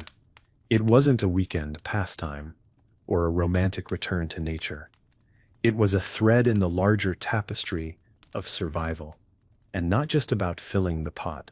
Gathering was also about watching, noticing the changes. What bloomed earlier than it should, what vanished after too much rain, which roots had gone bitter, which greens came back stronger than the year before. The plants spoke, if you knew how to listen. Ground ivy, creeping near the base of the old chapel wall, was once used to flavor ale, before hops, before recipes became rules. It gave the drink a sharp herbal edge, and some claimed it cured melancholy. Others just liked the taste. Self-heal, a tiny purple flower grows near the well. You might miss it, unless you're looking for it. The women in the village steep it into oil to rub on bruises. The name says it all. Whether it's true hardly matters. The act of believing in it does the first half of the work. Heloisa knows where the best plantain grows, the kind with broad leaves and thick veins. Not for dinner, but for wounds. She once pressed it into her brother's palm after he caught his hand on a splintered beam. It stopped the bleeding. He didn't thank her, exactly, but he stopped teasing her for a week. That was thanks enough. Out in the farthest field, behind the haystacks, is a little thicket where nettles grow in proud, painful clusters. No one touches them without gloves, but everyone uses them, boiled into broth, brewed into tea, even made into string if you've the patience. They sting, yes, but they give more than they take. Like many things in life, even thistles, those spiny, stubborn plants, have use. Young stems peeled and boiled become tender, the roots dried and powdered, bitter medicine, a reminder, even the sharpest things can hold value. And this is something deeply woven into the way medieval people saw the world. Nothing was truly useless. Everything had a role, even weeds, even bitter roots, even the things that grew uninvited. They filled the spaces between cultivated rows, between seasons, between harvests, and hunger. And the act of gathering was never just practical. It was a kind of presence. A woman kneeling at the edge of a field, her hands sifting through leaves. A child lifting a plant to the light, asking, "Is this one good?" A man bending to smell a sprig of mint in a place where mint shouldn't grow. These were small rituals of belonging. To know a place, you had to know what grew there. And to feed a family, you had to pay attention not just to what you planted, but to what arrived without asking. So tonight, as you listen, and your breath slows, and your body softens into stillness, maybe you feel some part of that settling over you. The idea that nourishment comes not only from what we grow with intention, but also from what we are willing to notice, to receive. Let that thought root itself gently in you, like chickweed between the stones. The cottage is silent now, save for the soft rhythm of breathing and the occasional creak of cooling wood. Outside, the mist hangs low, pressed gently over the fields like a woolen blanket laid out to dry. The garden is shrouded in a hush that feels ancient. Time doesn't pass here. It rests, but the stories don't sleep. They stir in the quiet, in the corners of the room, in the gaps between the ticking of the heart. Elswith once said, only once, and softly, that when her mother died, the first thing she did was tend to the sorrel. She weeded around it with trembling hands, her sleeves still damp with tears. It wasn't the kind of grief you could speak, but the motion of the task, the knowing what the plant needed, gave her something to hold on to. That's how it is sometimes. Vegetables, herbs, the earth beneath your nails, they don't offer answers, but they anchor you. And sometimes that's enough, especially in a time when loss was a constant guest. In this village, like so many others, gardens held the shadows of those who once tended them. A child now gone, whose favorite herb was fennel. A grandfather who taught his kin to split salsify roots down the middle to check for rot. A sister who sang while shelling broad beans into a wooden bowl, each one falling like a soft drumbeat into memory. These were not things written down, but they lingered.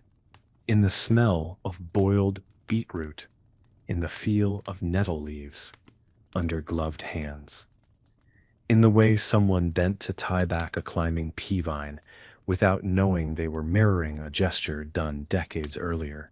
There is a softness to this kind of legacy.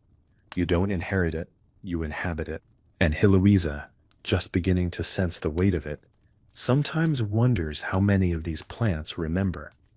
She walks the garden in the early hours, fingers brushing the tops of leaves, lips murmuring names she's only just learned. Not because anyone's watching, but because it feels respectful, like saying hello. She keeps a bit of woodruff under her pillow now. It smells sweet when dried, like hay and honey and the very edge of spring. It's said to bring calm dreams, And she's been dreaming more lately. Of her grandmother's hands, of gathering cow parsley in a woven basket, of voices she never met, calling out names of plants she's never seen. There's comfort in that, in knowing we're not the first to kneel in the dirt and ask, what is this good for? And not the last to taste something bitter and wonder, could this save us? Even Osric, steady and spare with his words, carries his own ghosts. There's a patch at the back of the house where wild celery grows tall and tangled. He never harvests it, just leaves it to thrive. It was his father's favorite. He says nothing about it, but tends it with a quiet hand, removing weeds, tying back stalks after storms, leaving an extra pinch of compost there each spring. It's a kind of conversation, because these plants, these old, mostly forgotten vegetables, they aren't just physical. They hold a space for memory, for meaning, for the invisible weight of things unsaid. When someone passes, their garden tells the story first. The soil goes untended.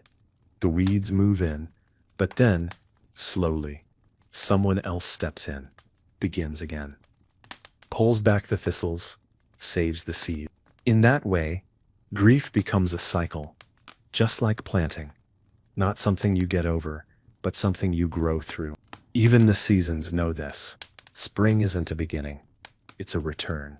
The sorrel comes back, the mallow stretches up, the lovage peeks through, taller this year than the last, and the person who is gone is remembered in the scent of soup, in the motion of harvest, in the quiet moment of standing barefoot in the garden at dusk. So as you lie here now, eyes soft, breath slow, perhaps you can feel the weight of that story settling over you like evening fog. Not heavy, just present, like memory, like soil. Let it stay with you. The fire is down to the faintest glow now, just a whisper of heat beneath gray ash, but it's enough to keep the cold from creeping too deep into the stone floor, enough to soften the silence so it doesn't feel so wide. Elswith is still asleep, her face turned toward the wall, lips parted slightly, brow smoothed by rest. Beside her, Heloisa stirs faintly in her dreams, something she won't remember in the morning, though it will shape her mood all the same. Osric has risen again, early, as he often does. He moves like a man used to being the first awake. He doesn't light the lantern, doesn't strike the flint, just stands in the half-dark, sipping cold water from a clay cup and watching the sky shift shades behind the trees. There's peace in this part of the day, before the world makes any demands. And as he waits for the light, he thinks, not in words, but in pictures, sensations, of the garden, of roots pulled clean from the earth, of the ache in his hands after turning soil, of the smell of crushed fennel on the wind. This is when the memories come. He remembers the white beetroot his grandmother used to grow, not as sweet as the red, but creamier somehow. She'd stew it with vinegar and wild thyme. No one makes it that way anymore. Not even Elswith. He doesn't miss the taste, exactly, but he misses what it meant. A certain kind of evening, a certain kind of warmth. Some vegetables carry that, not flavor, but feel. Turnips meant hard times, but also reliability.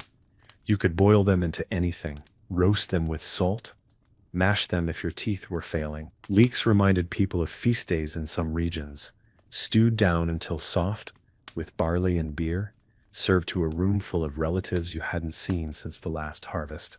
Pea shoots, young and green, carried hope. You planted them early and watched them climb, watched the tendrils twist around twine or old sticks. They were fragile, but they rose, always reaching a small lesson. And chervil, light, feathery, almost easily lost to breeze, was often the first green that let people know they'd survived winter, that the worst was behind. Its presence was subtle, but it meant everything. Even skirret, that pale, thread-like root, spoke of resilience. It grew slow and messy and often needed thinning, but once established, it came back again and again. It didn't demand much, just time, and in return, it gave sweetness, a soft, unexpected sweetness, like kindness from someone you hadn't expected it from. These plants weren't symbols because people wanted them to be. They became symbols because people needed them to be. In a life that was often short, often uncertain, they were reliable. They told you when the season turned. They told you when to sow, when to rest, when to save. They gave your hands something to do in the silence that followed. Loss or doubt or hunger. Heloisa, half asleep, curls deeper into her blanket. A faint smile tugs at the edge of her lips. She's dreaming of her garden again, though she doesn't know it yet. A row of pea shoots just sprouting. A patch of chervil in full bloom. Her hands in warm dirt, her face in the sun. Later, she'll wake and wonder why the morning feels so soft. And somewhere deep in the field, the plants grow on. No one watching, no one asking. But still, they grow. And maybe that's the lesson that carried people through the hardest years. That even in the most silent winters, the roots were doing their work. Quietly, without glory, without wit, just becoming. You too might be drifting now. Body heavier, mind quieter. That's good. Let this stillness take root. Let the names of these old foods stay with you, not just as facts, but as feelings. A little parsley, pressed into bread dough. A pinch of sorrel to cut the fat of broth. A few leaves of wood sorrel in the bottom of a wooden bowl. Not enough to fill you, but enough to remind you. The earth remembers, and now, so do you. Dawn is close now. There's a faint blue tint along the horizon, soft as milk and tea. The stars are fading, not all at once, but one by one, like candles being gently blown out in a great, far-off hall. Alzeric is outside again, crouched at the edge of the garden, pulling up weeds by hand. He doesn't need to. He could do it later, but this part of the morning is his alone. The work is slow, quiet, familiar. He works a bit of chickweed, loose from the soil, careful not to disturb the young beet greens growing beside it. Chickweed is edible, but he's pulled enough for now. He lays it in a little pile, to feed to the chickens later. Nothing goes to waste. Not here. Behind him, the house is still sleeping. Elswith might stir soon, her first steps always slow and deliberate, like she's stepping into the day one careful breath at a time. Heloisa, likely, will wake with the sun. She always has. The ground is still damp from the mist. It clings to the soles of his boots and darkens the cuffs of his trousers. There's a crispness in the air, a hint of the season turning again. Not quite yet, but soon. He checks the cabbages, thick-leaved and strong, their outer heads glistening with moisture. These are a staple, dependable. They'll be harvested in stages. The leaves pulled one at a time. The cores kept in root cellars packed in straw to last into winter. A well-tended cabbage could stretch far into the lean months. Beside them grow the field peas, winding around stakes, hammered into the dirt. These will dry in their pods for storing. Elswith soaks them overnight in water and simmers them into thick, satisfying stews. There's always one pot of peas on the hearth, as predictable as sunrise, as grounding. And at the far corner of the plot is the row of skirret, growing quietly beneath the surface. Osric won't harvest them for some time, but just knowing they're there brings him comfort, like savings tucked away. A small promise that not every day needs to be figured out in a rush. Back inside, the fire is being rebuilt. Heloisa kneels before the hearth, coaxing flame from last night's coals. She adds kindling, bits of dried fennel stalk, a bundle of broom straw. The fire takes with a soft crack, and the room begins to warm.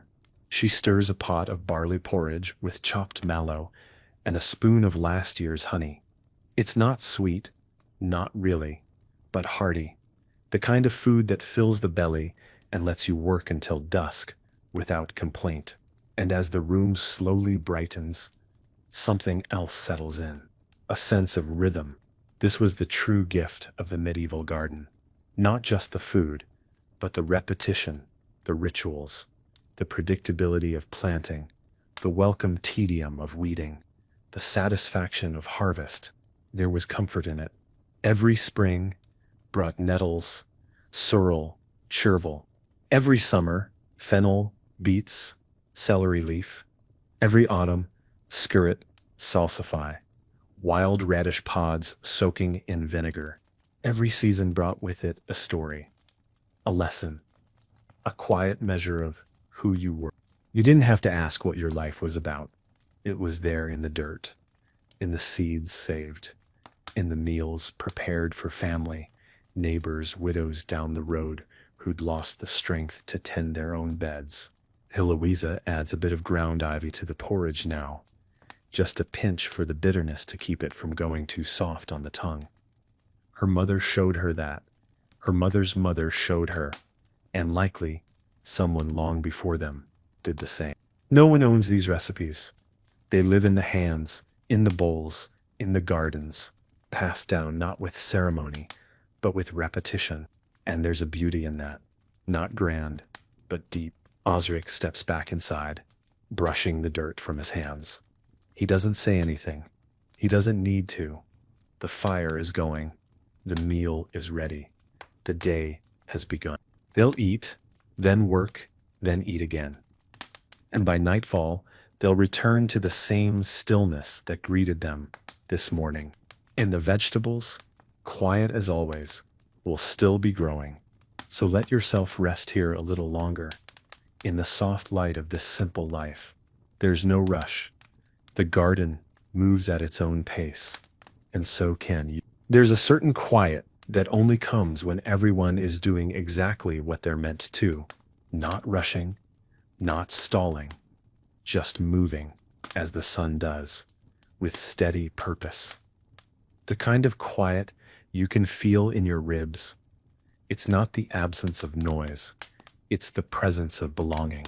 Osric finishes his meal with slow, grateful bites. He doesn't waste a crumb. The spoon is set carefully. The spoon is set carefully beside the bowl. He lets the warmth from the porridge linger in his chest before pulling on his boots. Elswith wipes the table with a damp cloth, the same way she has for decades. The wood is stained and uneven, but it holds their meals, their elbows, their laughter, and their silence. If you asked her what she owns that matters most, she might point to this table, or the soil. Because the truth is, their lives are written in dirt more than in ink. This garden, these vegetables, this way of life. It isn't just how they feed themselves, it's who they are. Osric is the man who grows the best skirret in the village. Everyone says so. Not because he boasts, but because his roots are always straight, always sweet. People bring their children to ask him how he does it. He never says much, just shrugs and says patience. But the truth is, it's more than that. It's years. It's knowing the way the soil smells when it's too dry. It's knowing not to water after the second frost. It's knowing how to rotate where the salsify goes so it doesn't grow tired. It's a kind of knowing that lives in the body. Elswith, too, is known for her way with nettles. Other women complain about the sting. She says they only sting when you're not paying attention. She gathers them barehanded in early spring, folds them gently into her basket like linens, and turns them into soups and teas that warm the belly and cool the fever. When someone in the village is ill, they knock at her door. And Heloisa is becoming her own kind of person, her identity still soft like a seedling, but she already knows which herbs grow under oak and which prefer the company of stone. She has an eye for it, a touch. It's not something you're taught, not entirely. Some of it grows in you, like the plants themselves. That's how these vegetables shaped people, not just by feeding them, but by naming them. The man who grew fat hen through drought, the woman who steeped woodruff for the dying, the child who first noticed the lovage was blooming early. It gave people a place, a reason to rise, a way to be remembered. You didn't need to own land. You just needed to know it, to walk it with care, to pay attention. You could be poor and still be the one people came to, for seeds, for roots, for advice on how to lift a heavy cabbage without breaking the stem. There was pride in that, quiet, honest pride. Because in a world full of uncertainty, plague, war, harsh winters, a well-tended row of turnips was a kind of resistance, a claim, a promise. We're still here, and we still remember how, and even now as you listen in the dark, perhaps miles and centuries away, that sense of connection is still alive. Maybe you've never held a skirret root, or smelled drying tansy, or run your fingers across a leaf of ground elder and known exactly how bitter it would taste. But your body understands the rhythm, the weight of a spoon in your hand, the warmth of soup in winter, the scent of herbs rising with steam. These aren't foreign things. They're older than memory. They live in you. You don't have to plant a medieval garden to be part of this story. Just remembering these names is a kind of growing. Just listening is a kind of tending. So let this linger with you tonight, that you belong to something, that there are roots beneath your sleep, that there is peace in knowing small things deeply. The sun has risen now. It's not yet high, just hovering low in the sky, casting a soft golden light across the thatch roofs and furrowed fields. The village glows in that early hush. Dew still clings to the leaves. A few wisps of smoke curl from chimney tops. No urgency yet, just beginning. Osric is already in the garden, of course. He's tying back the pea vines, careful not to snap the young tendrils that search for something to hold. His breath clouds slightly in the cool air, but his hands move without hesitation. He's done this more times than he could count, but it never stops mattering. Across the way, Elswith stands at the door, arms folded beneath her shawl, watching the garden with a look you only see in people who've given their life to something. Not loudly, not publicly, just entirely. Inside, Heloisa writes. It's not a letter, not a diary, just notes. She doesn't know what to call them. A scrap of cloth, a bit of charcoal, a careful drawing of a leaf she saw yesterday along the road. Long, thin, slightly curled. It might be wild parsnip, or something else entirely. She adds a question mark next to it, folds it gently, tucks it into a pouch with others like it. This too is part of the work. The day is stretching out ahead of them, the way it always does, filled with small tasks, small rituals. They'll gather the last of the mallow before it seeds. Osric will check the cabbage patch for rot. Elswith will boil a tonic for the neighbor's daughter who's been coughing in the night. Nothing dramatic, just life, rooted in repetition, in notice. And as the warmth rises and the fields begin to hum with quiet movement, it's worth pausing just for a moment to look back. We've walked together through old vegetables. Most have forgotten. We've touched skirret, fat hen, wild fennel, lovage, mallow, good King Henry.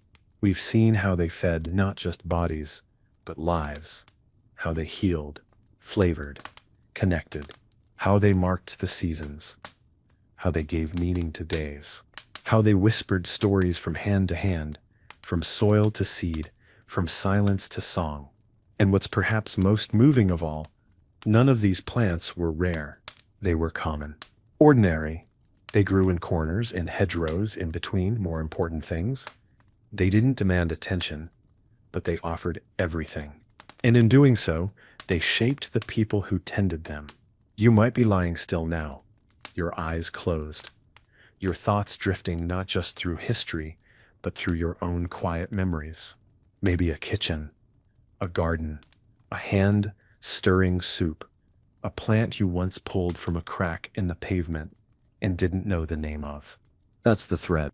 That's the connection that time cannot break. And it's here, right now, not in the past, but in you, in your breath, in your stillness, in the way your heart slows when hearing these names, in the way your mind lingers on the shape of a cabbage leaf in the morning sun. This moment is a garden too. And here, halfway through our journey, you've already begun planting something of your own. Something rooted, something gentle, something enduring. By mid-morning, the village has fully woken. The air hums with soft movement. Doors opening, buckets being filled, low conversations drifting between yards. There's no hurry here, just a slow, steady unfolding of the day. The kind of pace where everything gets done, eventually, and no one forgets to look at the sky.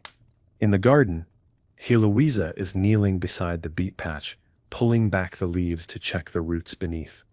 They're coming along nicely, smooth, dense, firm to the touch. Not quite ready for harvest, but close. She presses a thumb gently into the soil beside one, nods to herself, and moves on. Elswith is behind the cottage, standing over a small wooden table, preparing a bundle. She's tying together sprigs of wormwood, yarrow, and a few flowering heads of tansy. Not for cooking, this is an old tradition, one she learned from her mother, and her mother before that. She calls it a house charm. It's meant to hang near the door, to keep illness and ill-tempered spirits away. Whether it works or not, well, who can say? But the herbs smell strong, clean, and there's something soothing about the act itself. The tying, the bundling, the hanging with a small loop of twine. In these times, medicine was not just in the body, it was in the gestures. A broth, left quietly on a neighbor's step. A handful of sweet Sicily, shared for a child's cough. A small clay pot of pickled purslane, offered with no need for repayment. People lived close to hardship, and because of that, they lived close to each other. Vegetables weren't always grown just for one's own table. Sometimes they were grown for giving. Osric remembers a year, long ago now, when the rains came late and stayed too long. Most gardens were drowned, but his plot somehow held. He had turnips enough to spare, not many, but enough. He didn't say anything about it, didn't call it charity. He just left bundles on doorsteps, tied with straw. No one mentioned it. But the next spring, someone slipped a pouch of fennel seed into his hand at market. Another offered him the strongest string beans she'd saved. It wasn't repayment, it was memory. This is how communities were stitched together, root by root, leaf by leaf. Even now, as Heloisa walks through the village paths, she sees the evidence. A patch of fat hen growing outside the cooper's yard, planted, not wild. He must have remembered her saying how much her mother liked it in soup. A bunch of wild garlic drying on a neighbor's windowsill, gifted, no doubt, from the boy whose sprained ankle Elswith had wrapped just last week. The land remembers what people do with it, and sometimes it gives back. Heloisa adds a few more notes to her cloth-bound bundle. Observations about how quickly the mallow flowered this year, how the wood sorrel curled earlier than usual in the heat. She's not sure why she's keeping track. Not yet. But she feels in her bones that one day it will matter. Maybe not to her, but to someone, because these vegetables aren't just vegetables, they're evidence that someone lived here, worked here, noticed things, grew what could be grown, even when the weather turned strange, or the roof leaked, or the aches in the joints came early and stayed late.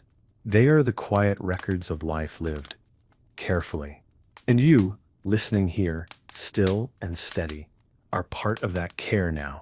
These stories, these names, these herbs, they've reached you, and that means they're not forgotten. Not really.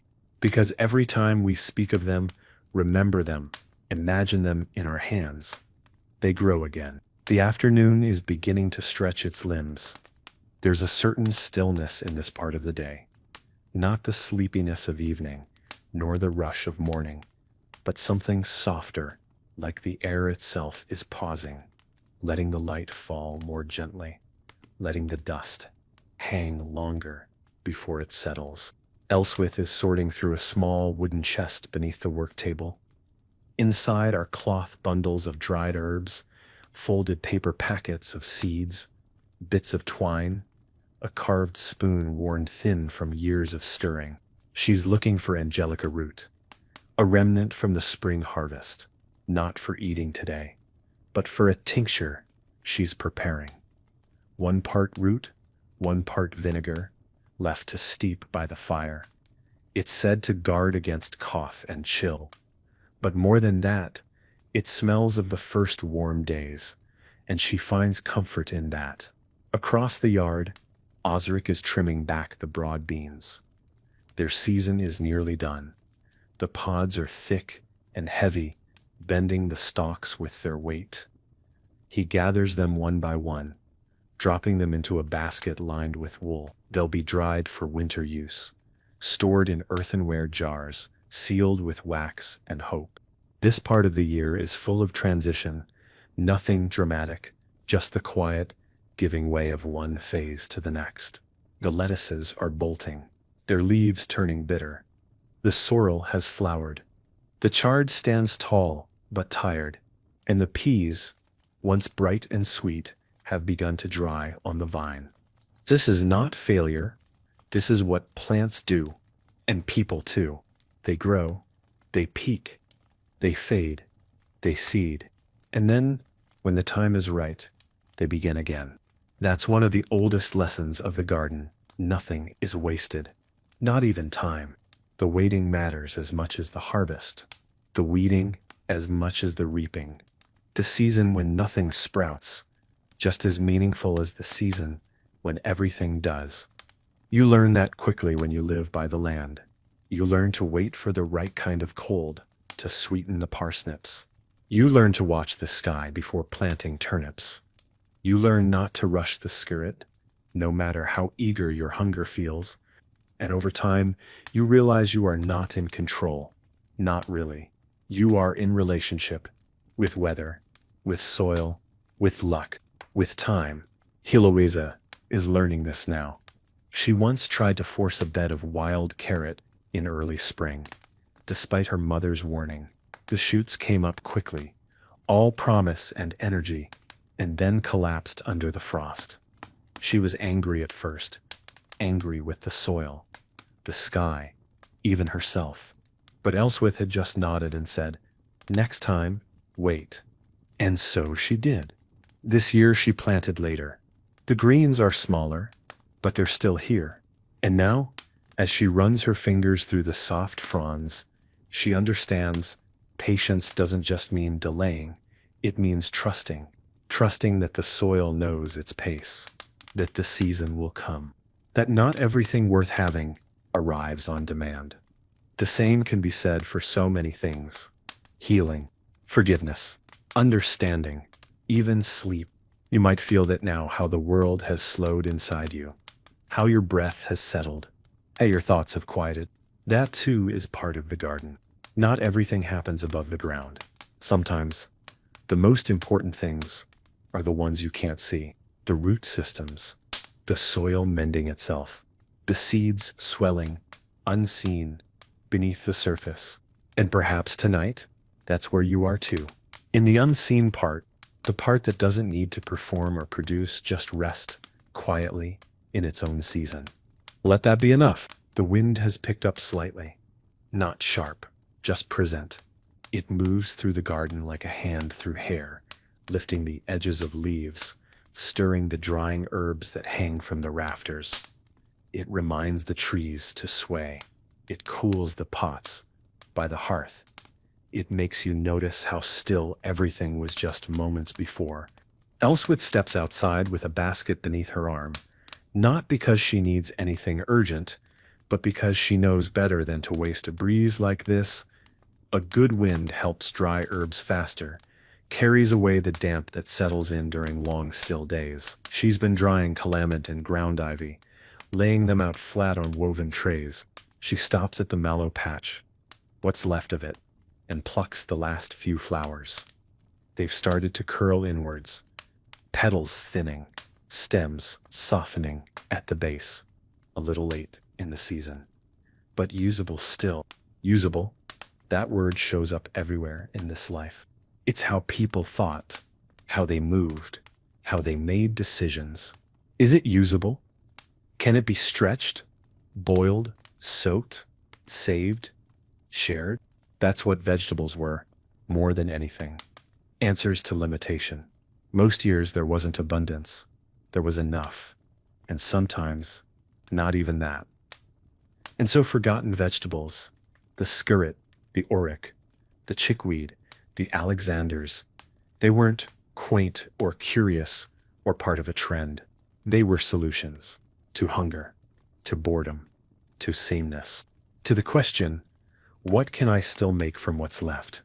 In years when grain was scarce, fat hen was ground into rough flour. When salt was low, people dried sorrel and used it to season broths. When people were too tired to chew meat, they cooked salsify down to mash. These plants didn't ask for praise. They just showed up, quietly, in corners. They filled the gaps. And when the weather failed, or the livestock fell ill, or trade slowed to a halt, these vegetables were what stood between a family and silence at the table. Heloisa knows some of these stories. Others she imagines, but all of them live in her bones now. She sees a bit of corn salad sprouting by the fence post, unplanned, uncultivated, and she doesn't pull it. She lets it grow, not because they need it today, but because they might tomorrow. She's learned something her grandmother used to say: the earth always has a second idea, meaning even when the first plan fails, there's something else beneath it, quietly growing, waiting to be seen. That's why the forgotten vegetables mattered. They were the second idea, the backup, the unexpected gift, the thing you almost missed, but didn't. And in this way, they taught people something more profound than cooking. They taught adaptation. They reminded people to pay attention to what was overlooked, to gather before they asked, to dig a little deeper, to stretch what was available, to trust the quiet parts of life. So much of the medieval day was built around making do: a cracked pot, a worn blade, a thinned stew. You didn't discard. You didn't complain. You got creative. And in that creativity, something almost like grace. Elswith returns inside now, a small bundle of herbs in hand, her face touched with the peace that comes from moving with the rhythm of the land.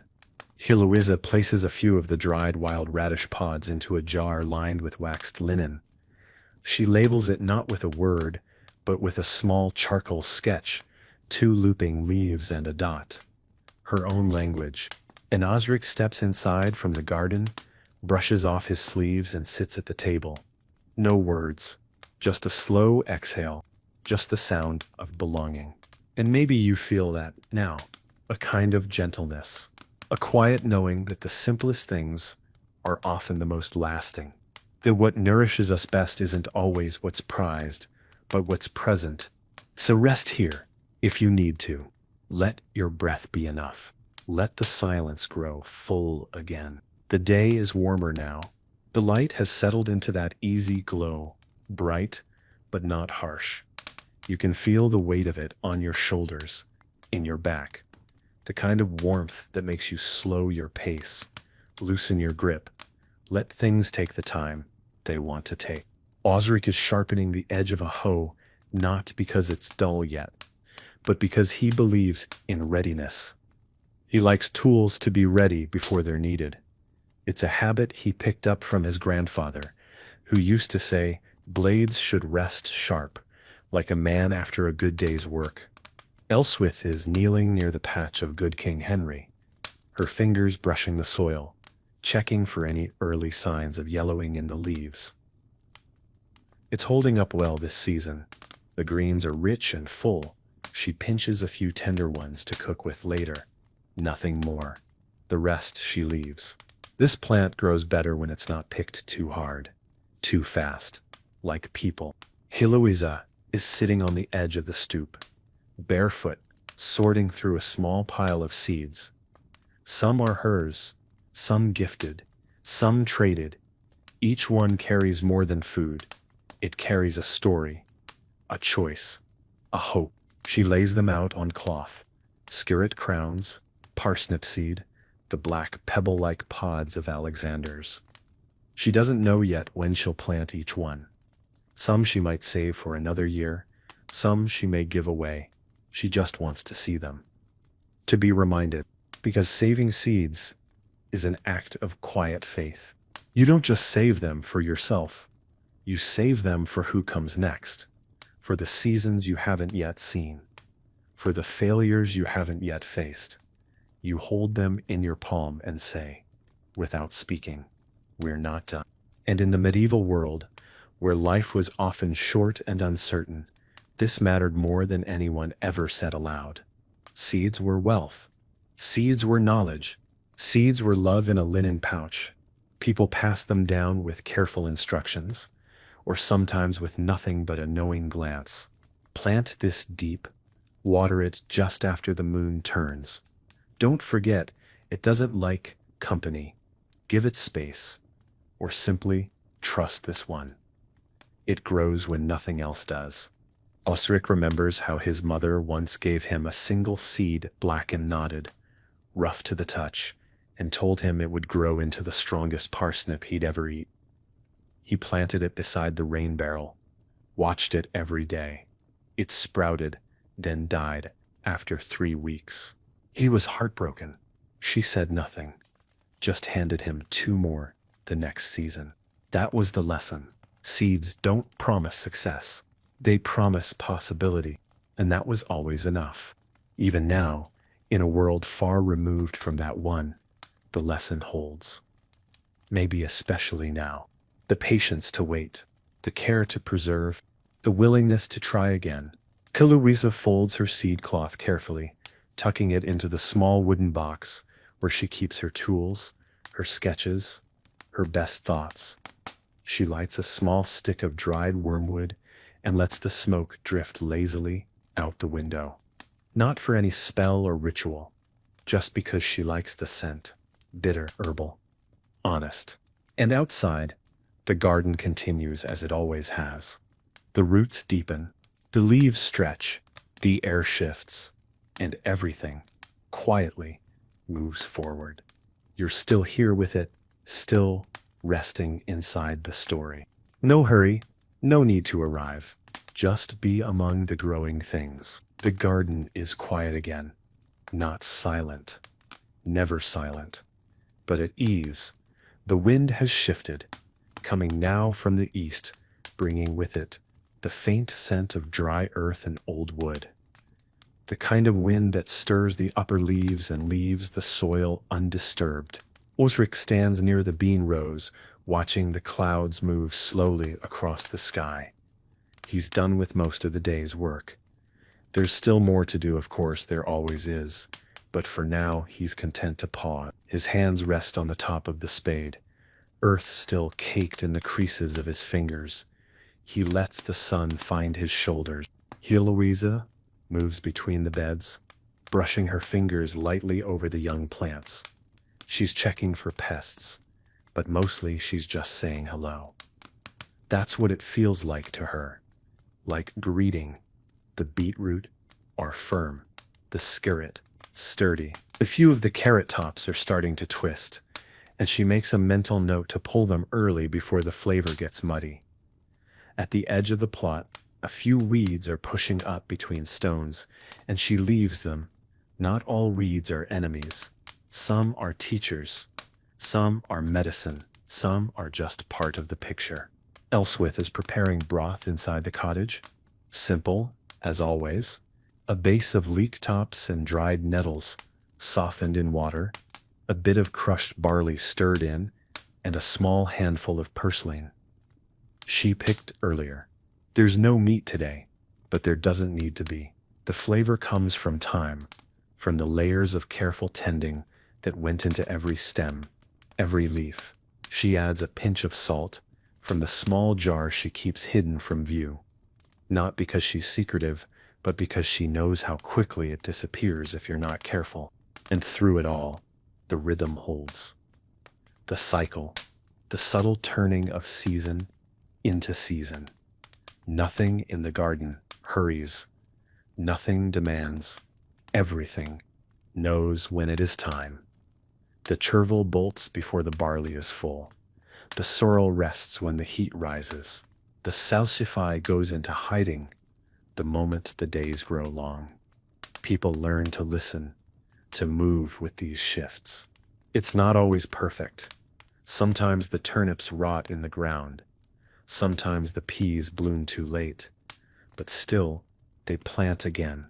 Still, they trust. Because in the end, this isn't just a garden. It's a life made visible. Each row a story. Each plant a memory. The earth is both canvas and record keeper. You can walk it and feel everything that's come before. The lean years, the lush ones, the hands that came before yours, the quiet triumphs of someone who made a meal from nothing but beet greens and patience. You feel it when you kneel to plant. You feel it when you gather in silence. And maybe now, as you rest, your body softening, your breathing slowing, you're beginning to feel it, that this isn't just about vegetables. Not really. It's about care, about the beauty in repetition, about giving time to something that won't thank you but will nourish you, about the kind of work that leaves no applause but feeds someone just the same. You don't have to be in a medieval field to understand this. You just have to be still long enough to listen to what's been growing all along. The hours pass gently now, not marked by clocks, but by light and warmth and the shift in air that says evening is coming. The garden doesn't rush, neither do they. Elswith stands at the basin, rinsing the last of the wild greens she pulled before the sun climbed too high. The water is cool, slightly murky, and filled with the scent of things freshly torn from soil, metallic, sharp, alive. She doesn't need to wash them this thoroughly, but she does it anyway. There's something reverent in it, like brushing dust from an old book. Osric is finishing the last of the repairs on the garden fence, tying twine where the old rope gave out, setting a flat stone under one of the leaning posts. He doesn't speak while he works. His hands do. Each knot, each placement is a sentence. This part of the fence matters. It's not just a boundary. It's an agreement with the land. You protect what you tend, not because it's yours, but because it's needed. Heloisa has taken to watching the light in the afternoon. She notes how it changes the way the leaves look, how some vegetables glow under it, especially the chard and the fennel. She doesn't say much about it, but she sketches quietly, trying to remember the way colors bend. She tucks a few beet leaves into a basket for pigment, murmuring the idea of ink. Not for a letter, just to try. Sometimes creativity is just another way to listen to what the land is offering. They'll eat soon. A simple meal. Warm barley with herbs. A few turnip greens fried in fat, and flatbread made with leftover wild flour and dried caraway seed. It's not grand, but it's deeply satisfying. It tastes of effort, of care, of seasons, of things that grew when they weren't expected to. They eat in silence, mostly. Not because there's nothing to say, but because they've already said it with their hands, their tending, their patience. Later, Osric will walk the garden one last time, before dark. It's a habit, not a task. He checks nothing in particular, touches the soil, pulls one weed he missed earlier. It's his way of saying goodnight, of thanking the ground, the same way Elswith smooths the linen over the cooling bread, or how Heloisa sets her drawings in a box lined with dried lavender and a feather she found by the stream. These things matter, not because they're noticed, but because they're repeated. And you, still resting with this story, are part of that rhythm now. You followed the leaves, the roots, the scent of broth, and the hush of early dawn. You felt the weight of routine that isn't heavy, but grounding. You've remembered things you didn't know you knew, and maybe, just maybe, you've realized this story is already yours. It's been growing there, somewhere in you, waiting quietly, like a seed in deep soil, just beginning to. The day begins to close its eyes. The sun has softened, its light leaning sideways across the fields, turning straw to gold and cabbage leaves to velvet. Long shadows stretch along the garden path. You can hear the last sounds of work, the closing of a shed door, the creak of a water bucket lifted, the hush that falls when no one needs to speak anymore. The world is winding down, not with a stop, but with a soft exhale. Elswith brings in the final bundle of herbs. Not much, just a bit of marjoram and wood betony, enough for the week. She hangs them near the hearth where the warmth will dry them gently. The scent fills the room slowly, clean and slightly bitter, like a story that's been told many times, but still carries truth. She kneels beside the fire, stirring the coals with a worn stick, not to cook, just to keep it breathing. There's peace in small rituals done for their own sake. Osric has finished his rounds, the fence is mended, the gate latched, the hens counted, and quiet. He wipes his hands on his tunic, eyes the sky. It'll be clear tonight. You can always tell by the way the air settles, how the birds sound different, like they know they've been heard. He doesn't say any of this out loud. He just looks, and that's enough. Heloisa sits on the ground, back against the wall of the cottage, her knees drawn up, a handful of fennel seeds in her palm. She lets them fall through her fingers slowly, like rain.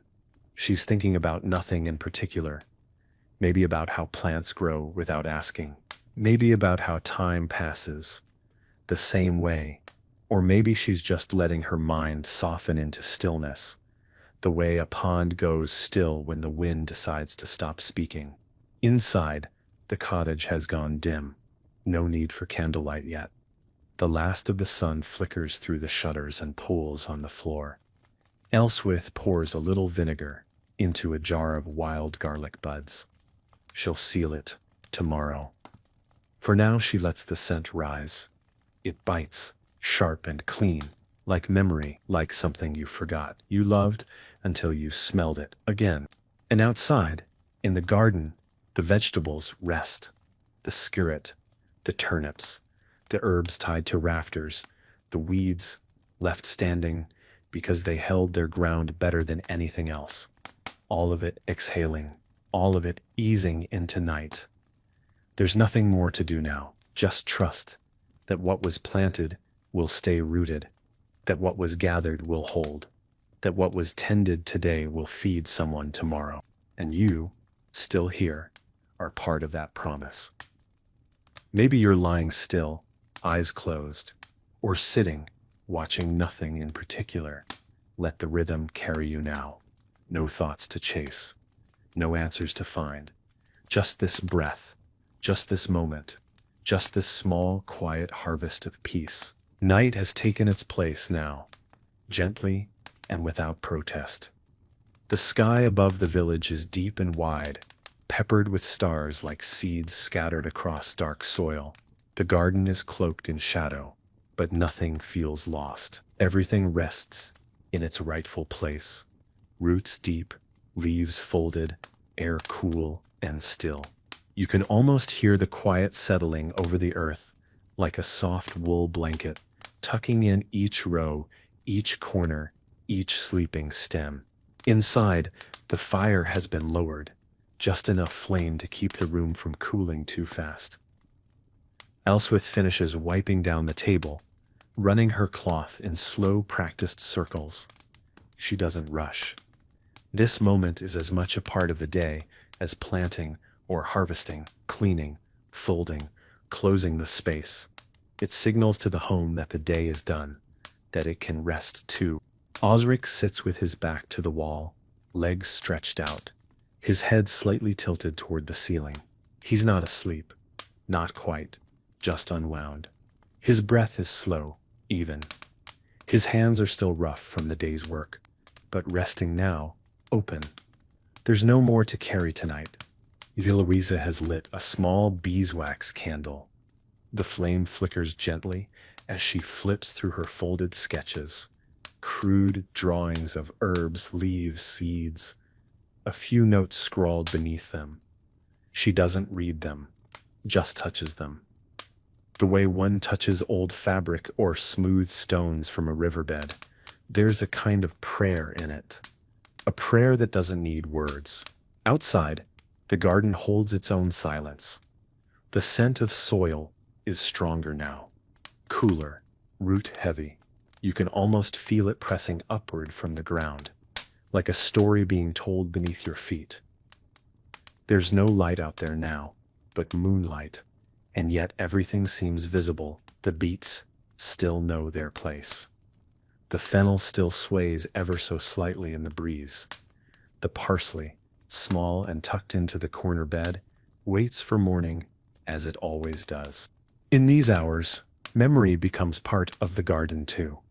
You remember the way a certain leaf felt between your fingers, the warmth of bread flavored with lovage, the soft sting of nettles along your wrist.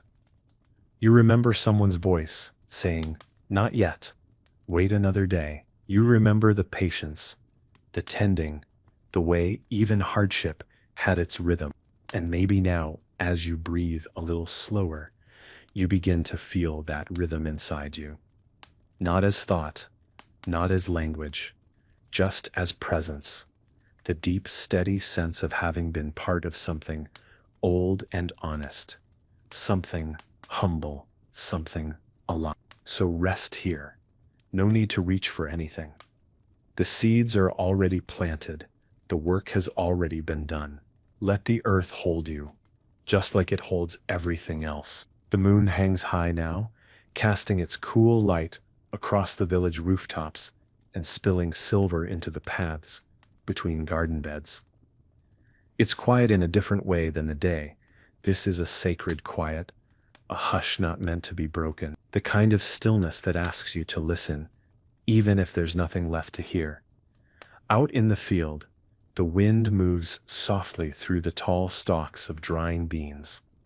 The leaves shiver in the moonlight, not from cold, but from knowing they've done their part. Elswith lies curled beneath a thick wool blanket, one hand resting on her chest, the other tucked beneath the edge of the pillow. Her face, worn by sun and years, is peaceful now. The lines around her mouth are softened, the lines between her brows smoothed by sleep. She's not dreaming anything she'll remember, just resting, deeply, fully. The kind of rest earned only through work that fed others. Osric has drifted off in his chair, his head leaning against the wooden wall, arms crossed loosely over his chest. The room is warm enough. The coals still glow faintly in the hearth. He breathes evenly, his body remembering how to surrender the day. Somewhere in that slow breath is every moment he spent planting, watching, carrying, repairing every turn of the soil. Every quiet triumph that didn't need to be spoken aloud. Eloisa lies awake a little longer, not restless, just thoughtful. Her eyes are fixed on the rafters, watching the moonlight catch the edges of their herb bundles hanging overhead. She counts them silently. Mallow, wormwood, sorrel, fennel, parsley root. She knows them by smell before sight. Each bundle a piece of someone else's wisdom, passed down in gestures and recipes, in touch and tone. She thinks about the future. Not in grand terms, but in seasons. She thinks about what she'll plant first next spring, whether the ground elder will come back thicker, whether she should try tansy in a new spot. She thinks about the drawings she hasn't finished, the way a leaf curls when it's ready to be picked, the soft resistance of skirret when pulled too early. She carries these thoughts like seeds, quiet but ready. And outside, the world continues to hold its breath. The garden doesn't sleep the way people do. Its rest is a readiness. Its silence a form of attention. The roots continue their work beneath the soil. The moisture gathers. The seeds left unharvested begin their slow swelling. What was today's meal is already becoming next year's hope. This is what vegetables meant to people back then. More than sustenance, more than survival. They were continuity. They were inheritance. They were love spoken in the language of soil. A father planting turnips so his children could eat in January. A mother saving the last good skirret root to dry for seed instead of stew. These were not small choices. They were acts of faith. And you, lying here now, still and breathing softly, are part of that same faith. Listening is a kind of planting too. Memory is a form of tending. And every time you carry a story like this with you, even silently, you become part of the old rhythm. Let it carry you now. Let your body feel the weight of nothing needing to be done. Let your breath be the only task left. The fire has gone quiet now. No more glow, only warmth held in stone and ash. The room is dark, but not unkind. A soft, enveloping dark, the sort that makes the edges of everything disappear so your thoughts can move more freely. You can still hear the wind through the trees, gentle and slow, like it's passing over something it remembers.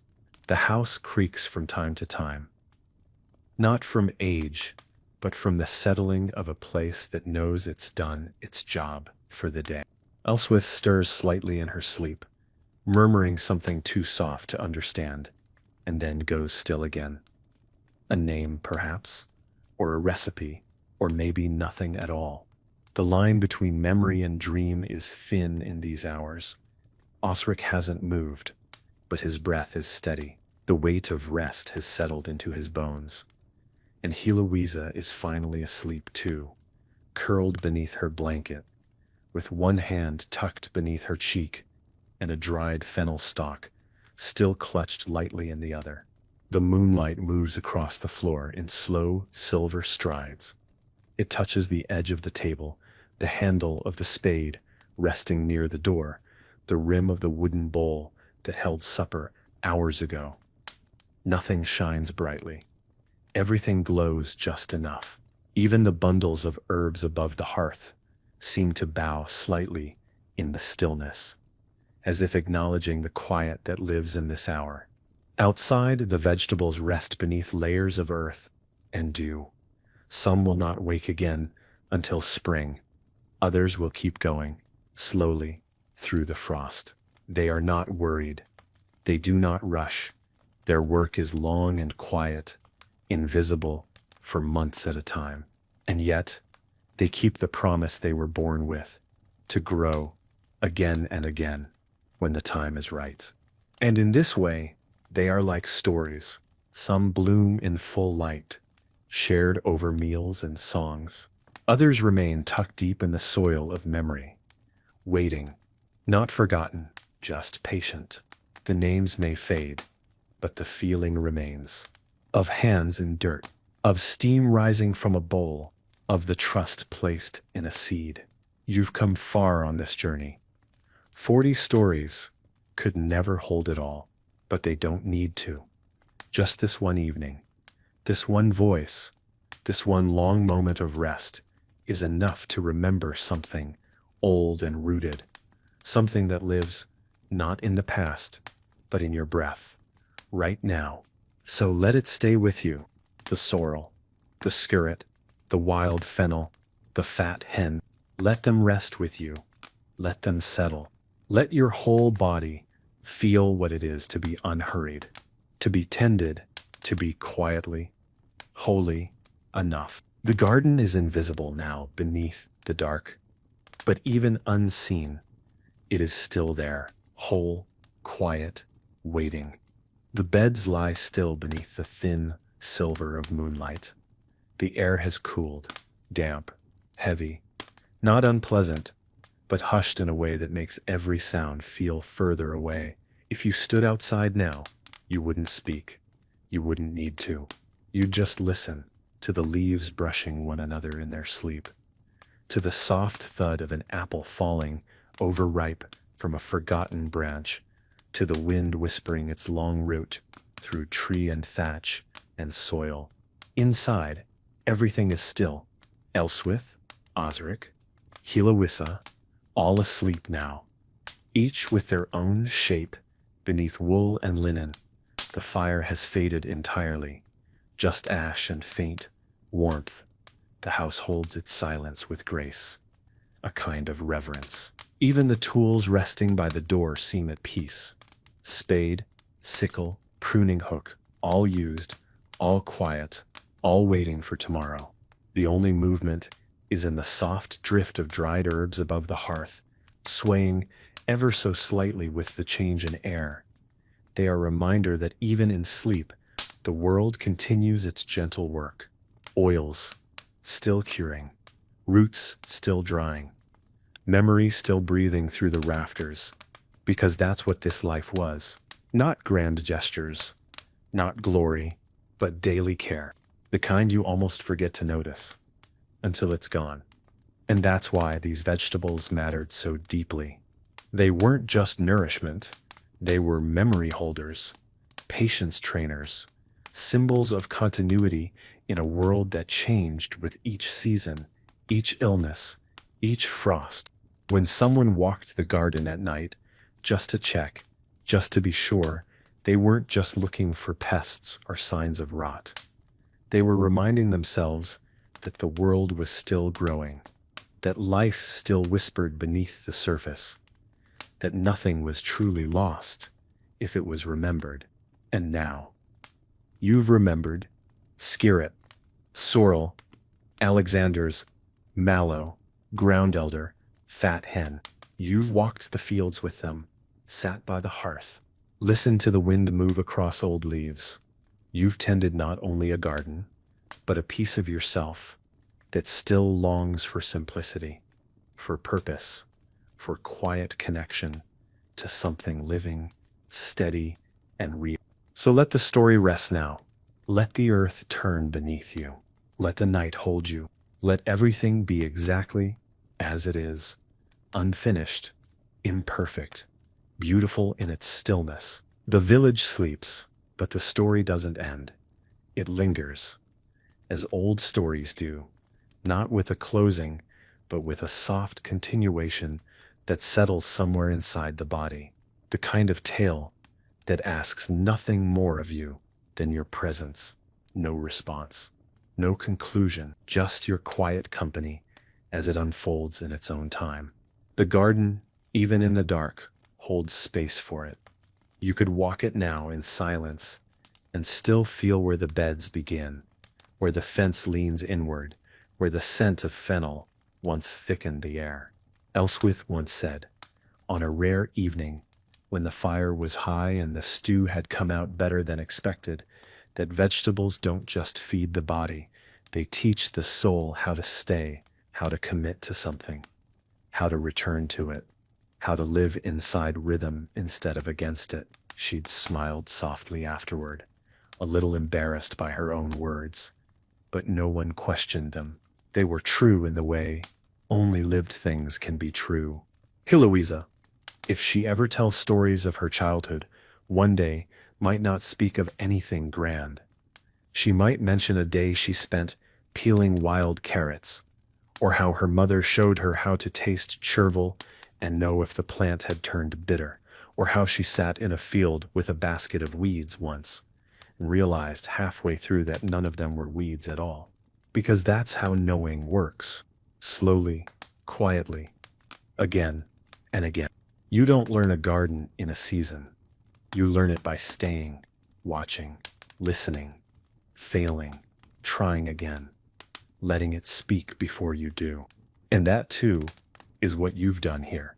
You've listened to the soft lives of forgotten vegetables, to the way they shaped not just meals, but mornings, not just health, but home.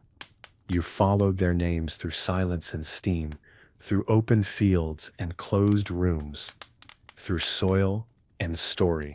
You've remembered things you were never told, and that kind of memory lives longer than anything written down. So let the stillness stay with you now. Let the mallow bloom quietly in your thoughts. Let the skirret stretch its thin roots through your chest. Let the sorrel's sharpness linger faintly on your tongue. And rest. Rest knowing that these plants and the people who grew them and the rhythm they followed are not gone. They are simply waiting. In the soil, in the stories, in you. The world is entirely still now. Not a single cart creaks in the lane. Not a hoof. Not a voice. Not a single door. Even the chickens have long since gone quiet, huddled in their corners, breathing slow beneath straw and feather. The village has become a memory of itself, softened by darkness, smoothed by time. Only the moon remains watchful, casting pale light onto stone and soil, silvering the leaves of cabbage and chard, brushing over the low rows of herbs like a blessing unasked for, but still received. Inside the cottage, the fire is gone. Not even embers remain. Just the scent of ash and old smoke, and the quiet weight of a hearth that held heat for those who needed it. The beds are quiet. No one stirs. Nothing is expected. All of the energy that filled the day has retreated into stillness, not lost, but stored. The way roots store sweetness in winter, the way seeds hold life without asking for attention. This is how these vegetables survive. Quietly, they do not need applause. They do not ask to be seen. They just wait for their time to return. That's why the forgotten ones matter. Not because they were exotic, not because they were rare, but because they were steadfast. Fat hen, ground elder, sorrel, skirret, Alexanders. They didn't grow because someone told them to. They grew because the land knew how. And people, in their best moments, learned how to listen. Heloisa will rise early in the morning. Before the mist lifts, she'll step outside barefoot, feel the cold stones under her feet, and smell the air to know if the weather's turning. She won't speak. She won't need to. Her hands will move from habit. She'll check the soil, glance at the sky, walk the garden without needing to measure or explain. And that, more than anything, is the inheritance. That no. Osric will wake when the light hits the wall just right, the way it has every spring since he was a boy. He'll stretch, groan, and walk straight to the door. He won't say it, but he'll be listening for bees. For the small hum that means the clover's ready. That sound will tell him more than any parchment ever could. And Elswith, before all of them, will have already prepared water for tea, laid out a cloth, and checked the shelf where she keeps the seeds.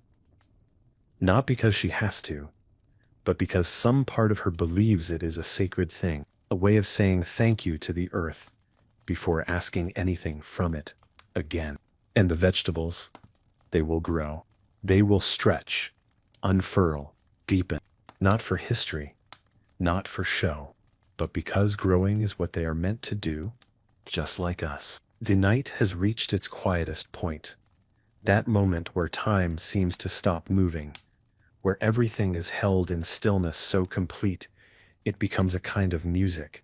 The garden doesn't move, the air doesn't stir, and yet, beneath the soil, things continue. Roots stretch slowly, cells divide, moisture travels upward. Growth doesn't sleep, it only slows.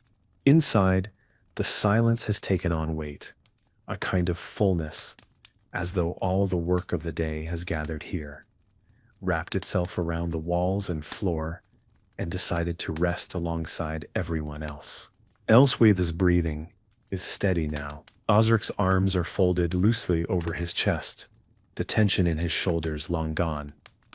Heloisa turns just once beneath the blanket, and then is still again, lost in a dream shaped by herbs and wind and soft light.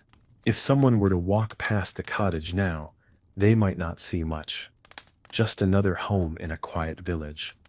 But if they looked closer, if they stepped lightly, leaned in, listened, they might sense something more. The presence of care, of years spent learning the quiet language of plants, of mornings spent harvesting with cold fingers, of evenings spent rinsing greens in dim light, of choosing to grow things that others forgot, because they still held meaning. And that meaning didn't come from books or markets. It came from moments. The smell of chervil steeping beside a sick bed, the bite of sorrel in early spring, when your body craved something sharp and living, the quiet gratitude in someone's eyes when you handed them a bowl of stew flavored with last year's fennel. This is how memory lives, not always in names, but in gestures. And now, these gestures live in you. You've followed these stories through smoke and soil, through flavor and silence. You've walked the rows, touched the leaves, remembered the forgotten. And perhaps, without trying, you've brought something back with you. Not just the knowledge of old vegetables, but the feeling of tending, the rhythm of attention, the understanding that small, slow things still matter, that they always did. There's a stillness that only comes when something is truly complete, not rushed, not forced, just naturally come to its resting place. The fire has gone cold, the garden is cloaked in dew, and every living thing, both seen and unseen, has surrendered to the night. The last owl call has faded, the air no longer moves. The world feels like it is holding its breath, not in suspense, but in peace. Inside the cottage, not a single sound breaks the quiet. No shifting, no murmuring, just sleep. Deep, whole sleep. The kind you only reach when your work was honest and your day was real. The kind that doesn't need dreams to feel full. And you, still here, still listening, still resting inside this story, you are part of this stillness too. Because what you've been listening to hasn't only been history. It's been rhythm. It's been breath. It's been a way of living that gave time to things, a way that honored what grew slowly, what wasn't celebrated but mattered. The vegetables we've wandered through together, scarrot, sorrel, chickweed, fennel, Alexanders, they didn't survive because they were powerful. They survived because someone kept caring, someone kept planting, someone kept tasting and trusting and watching and waiting. The people who tended them didn't write books. They didn't make headlines, but they remembered and they passed it on. Not always with words. Sometimes just with a handful of seeds in the corner of an apron, or a line spoken while stirring a pot, or a quiet correction when someone went to harvest too early. And so, in that spirit, you've become part of the passing on. You've sat by the fire. You've walked the garden path. You've listened long enough for the old names to feel familiar again. You've let your breath fall into step with theirs. And whether you ever plant scarrot or sorrel or chickweed, you've still planted something. Something quiet, something gentle, something old. The night is deep now, and everything that needed to be said has already been spoken in soft gestures, in the slow boiling of broth, in the careful tying of herb bundles. No grand endings, no last words, just this quiet moment, suspended like a breath between the stars. The garden outside is invisible beneath the dark, but that doesn't mean it's gone. It's simply resting, like everything else. The turnips are nestled beneath soil. The fennel seeds wait for wind. The weeds, some useful, some not, lie still, untamed and alive. Elswith will rise soon. She always does, just before the light. There's something in her bones that knows when the night has given all it can. She'll pour warm water into her cracked clay cup, crush a pinch of dried mallow, and sit for a while without speaking. Osric will wake slowly, slower than he once did, but with the same quiet discipline. He'll tend to the gate, check the soil with the heel of his hand, and nod to no one in particular. And Heloisa, younger, not yet shaped entirely by routine, will still feel the weight of yesterday in her fingers as she steps barefoot into the garden. This cycle is not romantic. It's not dramatic. But it is sacred because it asks for attention. It asks for patience. It asks for the kind of presence that doesn't demand reward. These vegetables, forgotten by most, were the companions of people who understood how to live with the land instead of above it. They made no speeches. They simply planted, watered, watched. They didn't conquer time. They flowed with it. And now you've flowed with them. You've listened long enough to feel the weight of nettle leaves, the cool press of damp soil, the way broth smells when you stir in the last handful of chopped greens and step back just to let it bloom. You've given your time to this story, and that matters. Not because you needed the facts, but because somewhere in you the rhythm felt familiar.